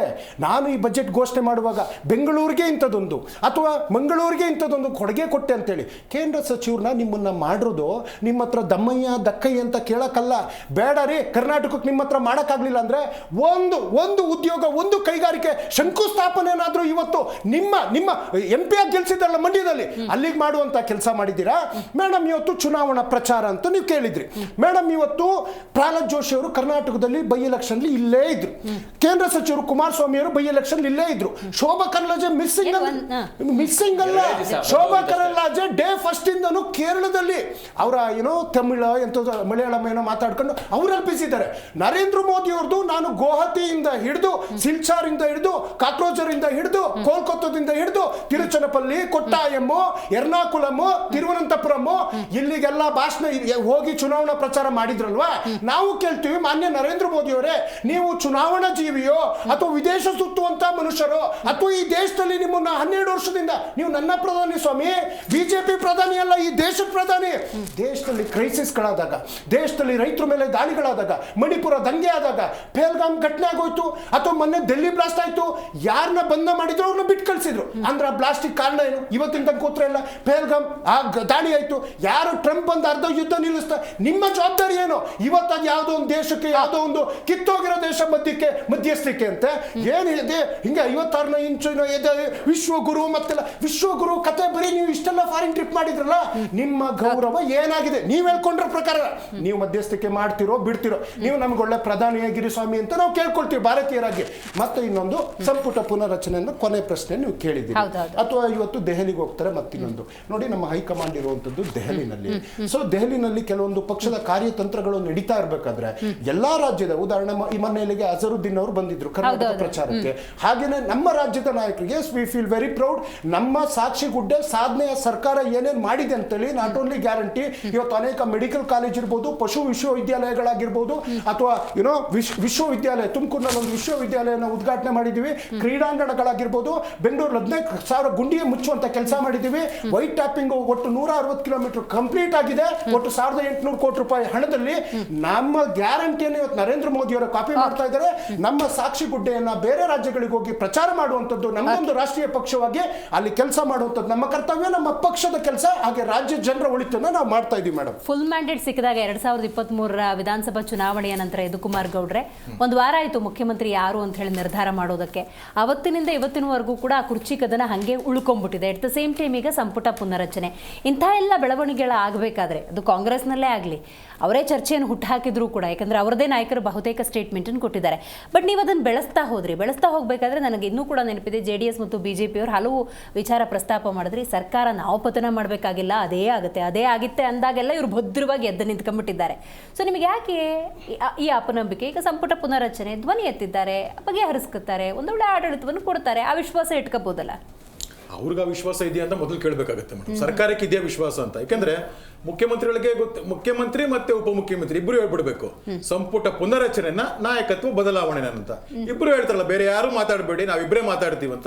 ಹೈಕಮಾಂಡ್ ರಿಯಾಕ್ಟ್ ಮಾಡ್ತಾರೆ, ಅದೇ ಅವ್ರಿಬ್ರು ಹೇಳ್ಬಿಡ್ಲಿ ಅಂತ ಅನ್ಬಿಟ್ಟು ಇದ್ಯಾಕೆ ಈ ಕಸರತ್ತು ಯಾಕೆ? ನಮ್ಮನ್ನ ಕೇಳಿದಾಗ ನಾವ್ ಹೇಳ್ತೀವಿ ಅದಲ್ಲಿ ಇದು ಯಾವ್ದಾದ್ರೂ ಆಗ್ಲಿ, ನೀವು ಏನ್ ಕಸರತ್ತಾದ್ರೂ ಮಾಡ್ಕೊಳ್ಳಿ, ಆದ್ರೆ ಒಟ್ಟಿನಲ್ಲಿ ರಾಜ್ಯಕ್ಕೆ ಆಡಳಿತ ಕೊಡಿ, ಒಳ್ಳೆ ಆಡಳಿತ ಕೊಡಿ ಅಂತ ಕೇಳಿದಂಥದ್ದು. ಮತ್ತೆ ಇವರು ಅಪರ್ ಕೃಷ್ಣ ಬಗ್ಗೆ ಮಾತಾಡ್ತಾ ಇದ್ರು ಮೇಡಮ್. ಅಪರ್ ಕೃಷ್ಣ ಸ್ಟಾರ್ಟ್ ಆಗಿದ್ದಂಥದ್ದು 1964 May 22 ಲಾಲ್ ಬಹದ್ದೂರ್ ಶಾಸ್ತ್ರಿ ಅವರು ಇದು ಮಾಡಿ, ಅದಾದ್ಮೇಲಿಂದನು ಎಷ್ಟು ವರ್ಷಗಳ ಕಾಲ ಕಾಂಗ್ರೆಸ್ ಆಡಳಿತ ಇತ್ತು ಮೇಡಮ್ ಅಲ್ಲಿ. ಮುಗಿಸಿದ್ರ ಅದನ್ನ? ಇವತ್ತದು ಸುಮಾರು 50 ವರ್ಷಕ್ಕಿಂತ ದಾಟಿದಂತದಾಗೋಯ್ತಲ್ಲ ಅದಲ್ಲಿ. ನೀವು ಒಂದು ಯೋಜನೆನ 50 ವರ್ಷ ಆದ್ಮೇಲೆ ಪೂರ್ಣ ಮಾಡಕ್ ಇದ್ ಮಾಡ್ತಾ ಇದ್ದೀರಾ. ನಿಮ್ಮ ಸರ್ಕಾರ ಬರೋದಕ್ಕಿಂತ ಮುಂಚೆ ನೀವೇನ್ ಹೇಳಿದ್ರಿ, ಪ್ರತಿ ವರ್ಷನೂ ಕೂಡ ಇದು ಇಷ್ಟು ಸಾವಿರಾರು ಕೋಟಿ ನಿಮ್ಮನ್ನ ಮೀಸಲಿಡ್ತೀವಿ ಅಂತ. ಇವತ್ತು ಅದು ಮೀಸಲಿಡ್ತಿಲ್ಲ. ಇವತ್ತು ಆ ಭೂಮಿಗಳಿಗೆ ಏನು ಇದು ಅಂತಾರೆ, ಕಲ್ಟಿವೇಟೆಡ್ ಲ್ಯಾಂಡ್ಗೂ ಡ್ರೈ ಲ್ಯಾಂಡ್ಗೂ 40 ಲಕ್ಷ 30 ಲಕ್ಷ ಅನ್ನೋದು ಇತ್ತೈತೆ. ಇವತ್ತು ಆ ಫೀಸ್ ಅಮೌಂಟ್ ಏನಿದೆ ಕಾಂಪನ್ಸೇಷನ್ ಕೊಡೋದೇನೆ ಅವತ್ತೇನಿತ್ತು ಬರೀ 30,000 40,000 ಇದ್ದಿದ್ದಂಥದ್ದು ಇವತ್ತು 87,000 ಬರೀ ಕಾಂಪನ್ಸೇಷನ್ಗೆ ಲ್ಯಾಂಡ್ ಅಕ್ವಿಸಿಷನ್ ಕೊಡ್ಬೇಕಾಗತ್ತೆ. ನೀವು ಹೇಳ್ತಿರಲ್ಲ ಎಷ್ಟು ಖರ್ಚು ಮಾಡಿದ್ರೆ ಹೇಳ್ಬೇಕದು. ಅಪ್ಪರ್ ಇದು ಕೃಷ್ಣನ್ಗೆ ಇದಕ್ಕೆ ಇವತ್ತು 213 ಸ್ಕೀಮ್ಸ್ ಇದರಲ್ಲಿ ನಾರಾಯಣಪುರ ಮತ್ತೆ ಇದ್ರ ಬಲದಂಡೆ ಇದರಲ್ಲಿ ಎಷ್ಟು ಇದು ಮಾಡಿದ್ರೆ ನೀವು ಆ ಜನಕ್ಕೆ ಹೇಳಿರ್ತಾನೆ ಬರದ ನಾಡಿನಲ್ಲಿ ನಾವು ಭಗೀರಥದ ಪ್ರಯತ್ನ ಮಾಡಿದೆಲ್ಲ ಮಾಡ್ತೀವಿ ಅಂತ ಅನ್ಬಿಟ್ಟು ಅದೇ ಬಿಜಾಪುರ ಬಾಗಲಕೋಟೆ ಗುಲ್ಬರ್ಗ ರಾಯಚೂರು ಇವ್ರಿಗೆಲ್ಲ ಹೇಳ್ಬೇಕಾಗತ್ತಲ್ಲ. ನಾವ್ ಯಾಕೆ ಡಿಲೇ ಮಾಡಿದ್ವಿ ಈ ಸರ್ಕಾರ ಬಂದಾದ್ಮೇಲೂ. ಇದು ಚುನಾವಣೆಗಿಂತ ಮುಂಚೆ 23 ಚುನಾವಣೆಗಿಂತ ಮುಂಚೆ ಇದೇ ಹೇಳಿದಂತದ್ದು ಸಾವಿರಾರು ಕೋಟಿಗಳು 16,000 ಕೋಟಿ ಕೊಡ್ತೀವಂತ ಕೊಟ್ಟಿದ್ದೇನು ಮೇಡಮ್ ಅಲ್ಲಿ ಇವತ್ತು ನಡೀತಾ ಐತೆ. ಇವತ್ತು ಕುಂಟ್ತಾ ಐತೆ ತೆವಳ್ತಾ ಐತೆ. ಅವ್ರು ಹೇಳಿದ್ರಲ್ಲ 64ರಲ್ಲಿ ಉತ್ತರ ಕೊಡ್ಬೇಕಾನೆ ಕಾಂಗ್ರೆಸ್ನವರು 64ರಿಂದ ಈ ವಾಟ್ ಎವರ್ ಇಟ್ ಇಸ್ ನಮ್ ಸರ್ಕಾರ ರಾಜ್ಯದಲ್ಲಿ ಬಂದಾಗ 2009-8 ಅವಾಗ ಬಂದಿದಂತದ್ದು ಸಮ್ಮಿಶ್ರ ಸರ್ಕಾರ. ಅಲ್ಲಿವರೆಗೂ ಏನ್ ಮಾಡ್ತಾ ಇದ್ರಿ ನೀವು? ಒಂದು ಯೋಜನೆನ 50 ವರ್ಷ ತಗೋತಾ ಇದ್ದೀರಾ ನೀವು ಅದಲ್ಲಿ. ಆಯ್ತಾ? ಅವಾಗ ನೀವು ರಾಜ್ಯಕ್ಕೆ ಮಾಡಿದ್ದ ಅದು ಉಪಕಾರನ ಇಲ್ಲ ಅನ್ಯಾಯನ ಮೇಡಮ್ ಅದು. ಆಮೇಲೆ ಮೇಡಮ್ ಮತ್ತೆ ನಾನ್ ಕೇಳ್ತಾ ಇರೋಂಥದ್ದು ಇವರು ಪ್ರಧಾನಮಂತ್ರಿಗಳ ಬಗ್ಗೆ ಮಾತಾಡಿದಂಥದ್ದು ವಿದೇಶ ಸುತ್ತಾರೆ ಅಂತ. ಇವರ ಲೀಡರ್ ಆಫ್ ಆಪೋಸಿಷನ್ ಅವ್ರು ಪಾರ್ಟ್ ಟೈಮ್ ಪೊಲಿಟಿಷಿಯನ್ಸ್. ಸಂಧಾನದಲ್ಲಿ ಪ್ರಶ್ನೆ ಎತ್ತಾದ್ಮೇಲೆ ಕೇಳಿಸ್ಕೊಳ್ಳೋ ಉತ್ತರನೂ ತಾಳ್ಮೆನೂ ಇರಬೇಕಾಗುತ್ತೆ, ಕುತ್ಕೊಳ್ಳೋ ಧೈರ್ಯನೂ ಇರಬೇಕಾಗುತ್ತೆ, ಕುತ್ಕೊಂಡು ಕೇಳೋಂತ ಧೈರ್ಯನೂ ಇರಬೇಕಾಗುತ್ತೆ. ಕುತ್ಕೊಂಡು ಕೇಳೋಂತ ಟೈಮ್ ನಲ್ಲಿ ಯಾಕೆ ವಿದೇಶಕ್ಕೆ ಹೋಗ್ತಾರೆ, ಎಲ್ಲೆಲ್ಲಿ ಹೋಗ್ತೀರಾ, ಯಾವ್ದಕ್ಕೆ ಹೋಗ್ತೀರಾ, ಅದನ್ನ ಹೇಳ್ಬೇಕಾಗತ್ತೆ. ಮತ್ತೆ ಈ ಒಂದು ಇದಕ್ಕೆ ಏನಂತಾರೆ ಅವ್ರಿಗೆ ನಾನ್ ಕೇಳೋಂಥದ್ದು ಭಾರತ ಹಿಂದೆನೂ ವಿಶ್ವಗುರು ಆಗಿತ್ತು, ಇವತ್ತು ವಿಶ್ವಗುರು ಆಗುತ್ತೆ, ನಾಳೆನೂ ಇದಾಗುತ್ತೆ. ನಾವು ಯಾವುದೋ ಒಂದು ವ್ಯಕ್ತಿಯಿಂದ ಹೋಗ್ತಾ ಇಲ್ಲ, ಭಾರತ ಅನ್ನೋದಕ್ಕೆ ಹೋಗ್ತಾ ಇರುವಂತದ್ದು. ವ್ಯಕ್ತಿನಿಂದನೇ ನೀವು ಮಾಡ್ತಾ ಇದ್ದೀರಾ. ವ್ಯಕ್ತಿನಿಂದನೇ ಮಾಡಿದ್ರೆ ನಿಮ್ಗೇನು ಸಿಗಲ್ಲ. ನಾವು LOP ಅಂತ ಆ ಪೊಸಿಷನ್ಗೂ ನಾವೊಂದು ಏನಂತಾರೆ ಇದು ಕೊಡ್ತೀವಿ. ಯಾಕಂದ್ರೆ ನಮ್ಮ ವಾಜಪೇಯಿ ಅವರು ಕೂಡ LOP ಆಗಿದಂಥದ್ದು, ಅದಕ್ಕೊಂದು ಮಾನದಂಡ ತಗೊಂಡಿದ್ದು ಯಾವ ರೀತಿಯಾದಂತ LOP ಆಪರ್ ಇರ್ಬೇಕಂತ. ಇವತ್ತು ಅವ್ರಿಗೆ ಆ ಒಂದು ಸ್ಥಾನಕ್ಕೆ ಅವಮಾನ ಮಾಡ್ತಾ ಇದ್ದಾರೆ. ಜನರನ್ನ ಅಶಾಂತಿ ಇದಕ್ಕೆ ಅರಾಜಕತೆಗೆ ಮಾಡ್ತಾ ಇದ್ದಾರೆ. ಅದನ್ನ ಮಾಡಬೇಡಿ. ನಿಮ್ಮ ಲೀಡರ್ ಆಫ್ ಆಪೋಸಿಷನ್ ಜವಾಬ್ದಾರಿಯುತವಾಗಿ ದೇಶದ ಪರವಾಗಿ ನಡ್ಕೊಳ್ಳಿ, ದೇಶದ ಪರವಾಗಿ ಮಾತಾಡಿ ಅಂತ ಕೇಳ್ಕೊಂತೀನಿ. ರೈಟ್ ರಿಷಿಕ್ ಅವರೇ, ಇಂಥ ಹಲವಾರು ವಿಚಾರಗಳು ಚರ್ಚೆ ಆದಾಗ ಕುರ್ಚಿನೋ ಸಂಪುಟನೋ ಮತ್ತೊಂದು ನೀವುಗಳೇ ಉಲ್ಲೇಖ ಮಾಡಿದ್ದು ನನಗೆ ನೆನಪಿದೆ. ಕಾಂಗ್ರೆಸ್ನ ಹೈಕಮಾಂಡ್ ಅಲ್ಲೆಲ್ಲೋ ದೆಹಲಿಯಲ್ಲಿಲ್ಲ, ಕರ್ನಾಟಕದಲ್ಲಿದೆ ಅಂತ ಹೇಳಿ. ಆಮೇಲೆ ಮಲ್ಲಿಕಾರ್ಜುನ ಖರ್ಗೆ ಅವರು ಮಾತಾಡೋ ಸಂದರ್ಭದಲ್ಲಿ ಹೈಕಮಾಂಡ್ ಮಟ್ಟದಲ್ಲಿ ಚರ್ಚೆ ಮಾಡ್ತೀವಿ ಅಂದಾಗ ಮಲ್ಲಿಕಾರ್ಜುನ ಖರ್ಗೆ ಅವರು ಕೂಡ ಹೈಕಮಾಂಡ್ ಅಲ್ಲ ಅನ್ನುವಂಥ ಟೀಕೆ ಟಿಪ್ಪಣಿಗಳನ್ನು ನೀವೇ ಮಾಡಿರೋದು.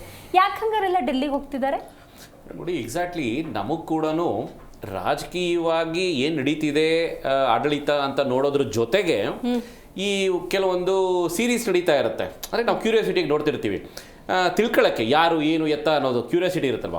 ಸೊ ಇವತ್ತಿನವರೆಗೂ ನಮಗೆ ಕ್ವಶನ್ಗೆ ಆನ್ಸರ್ ಸಿಗ್ತಿರೋದು ಏನು ಅಂತ ಹೇಳಿದ್ರೆ ಕಾಂಗ್ರೆಸ್ನಲ್ಲಿ ಹೈಕಮಾಂಡ್ ಯಾರು ಆ ಪ್ರಶ್ನೆ ನಮ್ಗೆ ಇನ್ನೂ ಉತ್ತರ ಸಿಕ್ಕಿಲ್ಲ. ಆನ್ ದ ಪೇಪರ್ ಸನ್ಮಾನ್ಯ ಮಲ್ಲಿಕಾರ್ಜುನ್ ಖರ್ಗೆ ಅವರು ಅಂತಾನೆ ಇದೆ. ಆದರೆ ಸನ್ಮಾನ್ಯ ಮಲ್ಲಿಕಾರ್ಜುನ ಖರ್ಗೆ ಅವ್ರನ್ನ ನೀವು ಯಾವುದೇ ಪ್ರಶ್ನೆ ಕೇಳಿದ್ರು ಏನ್ ಹೇಳ್ತಾರೆ, ಕರ್ನಾಟಕದಲ್ಲಿ ಅದು ಲೋಕಲ್ ಇಶ್ಯೂ ಅವ್ರು ಬಗೆಹರಿಸ್ಕೊಂತಾರೆ ಅಂತ ಅಂದ್ಬಿಡ್ತಾರೆ. ಯಾವಾಗಲೂ ಹಂಗೆ ಅಂದ್ಬಿಡ್ತಾರೆ. ಇಲ್ಲಿರೋರು ಏನ್ ಹೇಳ್ತಾರೆ, ನಾವು ಡೆಲ್ಲಿಗೆ ಹೋಗ್ತಾ ಇದೀವಿ ಅಂತ ಹೇಳ್ತಾರೆ. ಯಾರನ್ನ ಮೀಟ್ ಮಾಡಕ್ಕೆ ಹೈಕಮಾಂಡ್ ಅಂತ ಹೇಳ್ತಾರೆ. ಸನ್ಮಾನ್ಯ ಸುರ್ಜೇವಾಲಾ ಅವ್ರು ಬರ್ತಾರೆ ಹೋಗ್ತಾರೆ. ಅವ್ರು ಯಾರು ಅಂತ ಹೇಳಿದ್ರೆ ಅವ್ರು ಉಸ್ತುವಾರಿ ಸಚಿವರು ಅಂತ ಹೇಳ್ತಾರೆ, ಅಥವಾ ಉಸ್ತುವಾರಿ ರಾಜ್ಯದ ಉಸ್ತುವಾರಿ ಅಂತ ಅಂದ್ಬಿಟ್ಟು. ಅವ್ರ ರೋಲ್ ಏನು ನಮ್ಗೆ ಇನ್ನೂ ಗೊತ್ತಿಲ್ಲ. ಇಷ್ಟು ಸತಿ ಬಂದೋಗಿದಾರಲ್ವಾ, ಏನಕ್ಕೆ ಬರ್ತಾರೆ ಏನಕ್ಕೆ ಹೋಗ್ತಾರೆ ಅಂತ ನಮ್ಗೆ ಇಲ್ಲಿವರೆಗೂ ಗೊತ್ತಾಗಿಲ್ಲ. ಯಾವ ಸಮಸ್ಯೆ ಬಗೆಹರಿದಿದೆ ಗೊತ್ತಾಗ್ತಿಲ್ಲ. ಅಲ್ಲ, ಏನಕ್ಕೆ ಬಂದಿದ್ದಾರೆ ಅಂತಾನೆ ಗೊತ್ತಿಲ್ಲ ನಮಗೆ. ಸಮಸ್ಯೆ ಆಮೇಲಿನ ವಿಚಾರ. ಇನ್ನ ಸನ್ಮಾನ್ಯ ಮಲ್ಲಿಕಾರ್ಜುನ್ ಖರ್ಗೆ ಅವರು ಅವರೇ ಹೈಕಮಾಂಡ್ ಅಂತಾನೆ ಹೇಳೋದಾದ್ರೆ ಸಾಕಷ್ಟು ಬಾರಿ ಕರ್ನಾಟಕದಲ್ಲೇ ಇದ್ದಾರೆ. ಸದಾಶಿವನಗರ ಮನೆಯಲ್ಲೇನೆ CM ಹೋಗಿದ್ದಾರೆ, DCM ಭೇಟಿ ಆಗಿದ್ದಾರೆ. ಇದಕ್ಕಾಗಾರ ಪರಿಹಾರನೇ ಕೊಡಕ್ಕಾಗ್ತಿಲ್ವಾ? ನಾವು ಎಷ್ಟೋ ಸತಿ ಹೇಳಿದ್ವಿ, ಹಾಸ್ಯಾಸ್ಪದವಾಗಿ ಹೇಳಿದ್ವಿ, ಕಾಂಗ್ರೆಸ್ಸಲ್ಲಿ ಹೈಕಮಾಂಡು ಯಾರು ಅಂತ ನಮಗೆ ಗೊತ್ತಾಗ್ತಾ ಇಲ್ಲ. ಇವ್ರು ಡೆಲ್ಲಿಗೆ ಹೋಗೋ ಬದಲು ಏನಾದ್ರು ಇಟಲಿಗೆ ಏನಾದ್ರು ಹೋಗಿ ಬರ್ಬೇಕಾಗ್ಬೋದೇನೋ ಅನ್ನೋ ರೀತಿ ನಾವು ಮಾತಾಡಿದ್ವಿ. ಅಲ್ಲ, ಇಟಲಿಯವರು ಇಲ್ಲೇ ಇರ್ಬೇಕಾದ್ರೆ ನೀವೇ ಇಟಲಿ ಆ ಟೈಮಲ್ಲಿ ಪ್ರವಾಸದಲ್ಲಿ ಇದ್ರು, ಅದಕ್ಕೋಸ್ಕರ ನಾವು ಹೇಳಿದ್ವಿ. ಸೊ ಇವತ್ತು ನಾವು ತಮ್ಮ ಮಾಧ್ಯಮದ ಮುಖಾಂತರ ಕೇಳಕ್ ಬಯಸೋದೇನು ಅಂತ ಹೇಳಿದ್ರೆ 2.5 ವರ್ಷದಲ್ಲಿ ರಿಪೋರ್ಟ್ ಕಾರ್ಡ್ ತಗೊಳ್ಳಿ. ಯಾರೆಲ್ಲ ಸಚಿವರು ಏನೆಲ್ಲ ಮಾಡಿದ್ದಾರೆ, ಏನೆಲ್ಲ ಬಿಟ್ಟಿದ್ದಾರೆ ಅನ್ಕೊಂಡು. ಬೇರೆ ಏನೀಗ ಸಚಿವ ರೀಶಫಲ್ಲೇ ಮಾಡ್ತಿರೋ ಅಥವಾ ನಮ್ಮ ಸ್ನೇಹಿತರು ಹೇಳಿದಂಗೆ ನಾಯಕತ್ವ ಬದಲಾವಣೆ ಆಗುತ್ತೋ, ದಯಮಾಡಿ ಅದನ್ನ ಆದಷ್ಟು ಬೇಗ ಮಾಡಿ. ನಾವುಗಳು ಮತ್ತೆ ನಿಮ್ಗೆ ಇದೇ ಕುರ್ಚಿ ಕದನ, ಮತ್ತೆ CM ಯಾರಾಗ್ತಾರೆ, CM ಯಾರಿರ್ತಾರೆ, ನೀವು ಏನದು ಈ ಸೋಷಿಯಲ್ ಮೀಡಿಯಾದಲ್ಲಿ ನಿಮ್ಗೆ 1 ವರ್ಷ ಆದ್ಮೇಲೆ ರಿಪೀಟೆಡ್ ಆಗಿ ಬರ್ತಾ ಇರುತ್ತೆ. ಅಂದ್ರೆ 1 ಇಯರ್ ಬ್ಯಾಕ್ ಏನಾಗಿತ್ತು, ಇವಾಗ ಏನು ಅಂತ ಅಂದ್ಬಿಟ್ಟು 2 ವರ್ಷದಲ್ಲಿ ಮೇಡಮ್ 2 ವರ್ಷದಲ್ಲಿ ರಿಪೀಟ್ ಆಗಿರುವಂತದ್ದು ತಮ್ಮ ಮಾಧ್ಯಮದ ಮುಖಾಂತರ ಸಾಫ್ಟ್ ಕಾಪಿ ಬಂದಿರುವಂಥದ್ದು CM ಯಾರಾಗ್ತಾರೆ, ಡಿನ್ನರ್ ಪೊಲಿಟಿಕ್ಸ್ ಬರೀ ಇವೇ ಬಂದಿದ್ದಾವೆ. ಸೊ ಅಂದ್ರೆ ನಾವು 2.5 ವರ್ಷದಲ್ಲಿ ಕರ್ನಾಟಕ ರಾಜ್ಯದಲ್ಲಿ ನೀವು ಎಲ್ಲ ಚರ್ಚೆ ಮಾಡಿರುವಂಥದ್ದು, ಕರ್ನಾಟಕದಲ್ಲಿರುವಂತಹ ಕಾಂಗ್ರೆಸ್ ಆಡಳಿತ ಪಕ್ಷದವರು ಏನು ಡೆವಲಪ್ಮೆಂಟ್ ಮಾಡಿದ್ರು ಅಥವಾ ಹಿಂದಿನ ಸರ್ಕಾರದವ್ರು ಯಾವ ರೀತಿ ಡೆವಲಪ್ಮೆಂಟ್ ಮಾಡಿದ್ರು, 4 ಲಕ್ಷ ಕೋಟಿ ಖರ್ಚನ್ನ ಯಾರಿಗೂ ಮಾಡಿದ್ರು, ಕರ್ನಾಟಕ ರಾಜ್ಯದ ಜನತೆಗೆ ಬಂದಿದ್ದೇನು ಹೋಗಿದ್ದೇನು, ಆಮೇಲೆ ಆಯ್ತು ಕೇಂದ್ರ ಸರ್ಕಾರದವ್ರು ಏನ್ ಕೊಟ್ಟರು ಅನ್ನೋದು ಚರ್ಚೆ ಮಾಡೋಣ. ಅದು ಒಂದು ಪ್ರೊಡಕ್ಟಿವ್ ಆಗಿ ಹೆಲ್ತಿ ಚರ್ಚೆಗಳು. ಆದ್ರೆ ಇಲ್ಲಿ ಆಗಿದ್ದೇನು, ಬರೀ CM ಬದಲಾವಣೆ. ಈಗ ಏನಾಗ್ತಾ ಇದೆ, ಹೊಸ ವಿಷಯ ರೀಶಫಲ್ ಅಂತ. ಈಗ ನಾವಿನ್ನು ಕಾಯ್ತಾ ಇದೀವಿ. ಈ ಒಂದು 4-5 ಜನ ನಿಮಗೆ ವಕ್ತಾರರ ರೀತಿಗಿಂತ ಸೂಪರ್ ಇದಾರೆ ನಿಮ್ಗೆ. ಅಂದ್ರೆ ಯಾರೆಲ್ಲ ಮಾತಾಡಿದ್ರು ಅವ್ರು 4 ಜನ ಬರ್ತಾರೆ. ಸನ್ಮಾನ್ಯ ಬಾಲಣ್ಣ ಅವ್ರು ಇನ್ನೂ ಬಂದಿಲ್ಲ, ಸನ್ಮಾನ್ಯ ಜಮೀರ್ ಅಣ್ಣ ಅವ್ರು ಇನ್ನೂ ಬಂದಿಲ್ಲ ಆಚೆ, ಸನ್ಮಾನ್ಯ ಇಕ್ಬಾಲ್ ಅವರು ಬಂದಿಲ್ಲ ಇನ್ನೂ ಆಚೆ ಹೇಳಕ್ಕೆ, ಆಮೇಲೆ ಸನ್ಮಾನ್ಯ ಶಿವಗಂಗಾ ಅವ್ರು ಇನ್ನೂ ಆಚೆ ಬಂದಿಲ್ಲ. ಯಾಕೆಂದ್ರೆ ಅವರಲ್ಲಿ ಯಾರಾದ್ರೂ ಒಬ್ರು ಮೀಡಿಯಾಗೆ ಅಡ್ರೆಸ್ ಮಾಡ್ಬೇಕು ಅಂದ್ರೆ ಇವ್ರುಗಳೇ ಬರೋದು. ಇವ್ರುಗಳೇ ಬಂದ್ಬಿಟ್ಟು ಹೈಕಮಾಂಡ್ ಏನ್ ಹೇಳ್ತಾರೆ, ಯಾರಿಗೆ ಇವರು 1 ವಾರ ಗಡುವು ಕೊಟ್ಟಿದ್ರು, ಯಾರು ಇರೋದು ಇಲ್ಲ ಹಾಗೇ ಆಗ್ಬಿಡ್ತಾರೆ ಅಂತ ಸಂಕ್ರಾಂತಿಗೆ ಹೇಳಿದ್ರು. ನಾವ್ ಇದನ್ನೆಲ್ಲ ಸಾಕಷ್ಟು ಹಿಂದೆ ನೋಡ್ಕೊಂಡು ಬಂದಿದ್ದೀವಿ. ಸೊ ನಾನು ಹೇಳೋದೇನು ಅಂತಂದ್ರೆ, ಈಗ ಯಾರಿದಾರೋ ಅವ್ರು ಇರ್ತಾರೋ ಅಥವಾ ಮತ್ತೊಬ್ರು ಯಾರಿಗೆ ಅನುಕೂಲವಾಗಿ ಅಪರ್ಚುನಿಟೀಸ್ ಕೊಡ್ತಾರೋ ಕೊಡ್ಲಿ. ನಮಗೇನು ಹೇಳುವಂಥದ್ದು ಇನ್ನಿರುವಂಥ 1.5 ವರ್ಷ, ಯಾಕಂದ್ರೆ ಲಾಸ್ಟ್ ವರ್ಷ ಅಂತ ನೀವು ಏನು ಮಾಡೋಕ್ಕಾಗಲ್ಲ.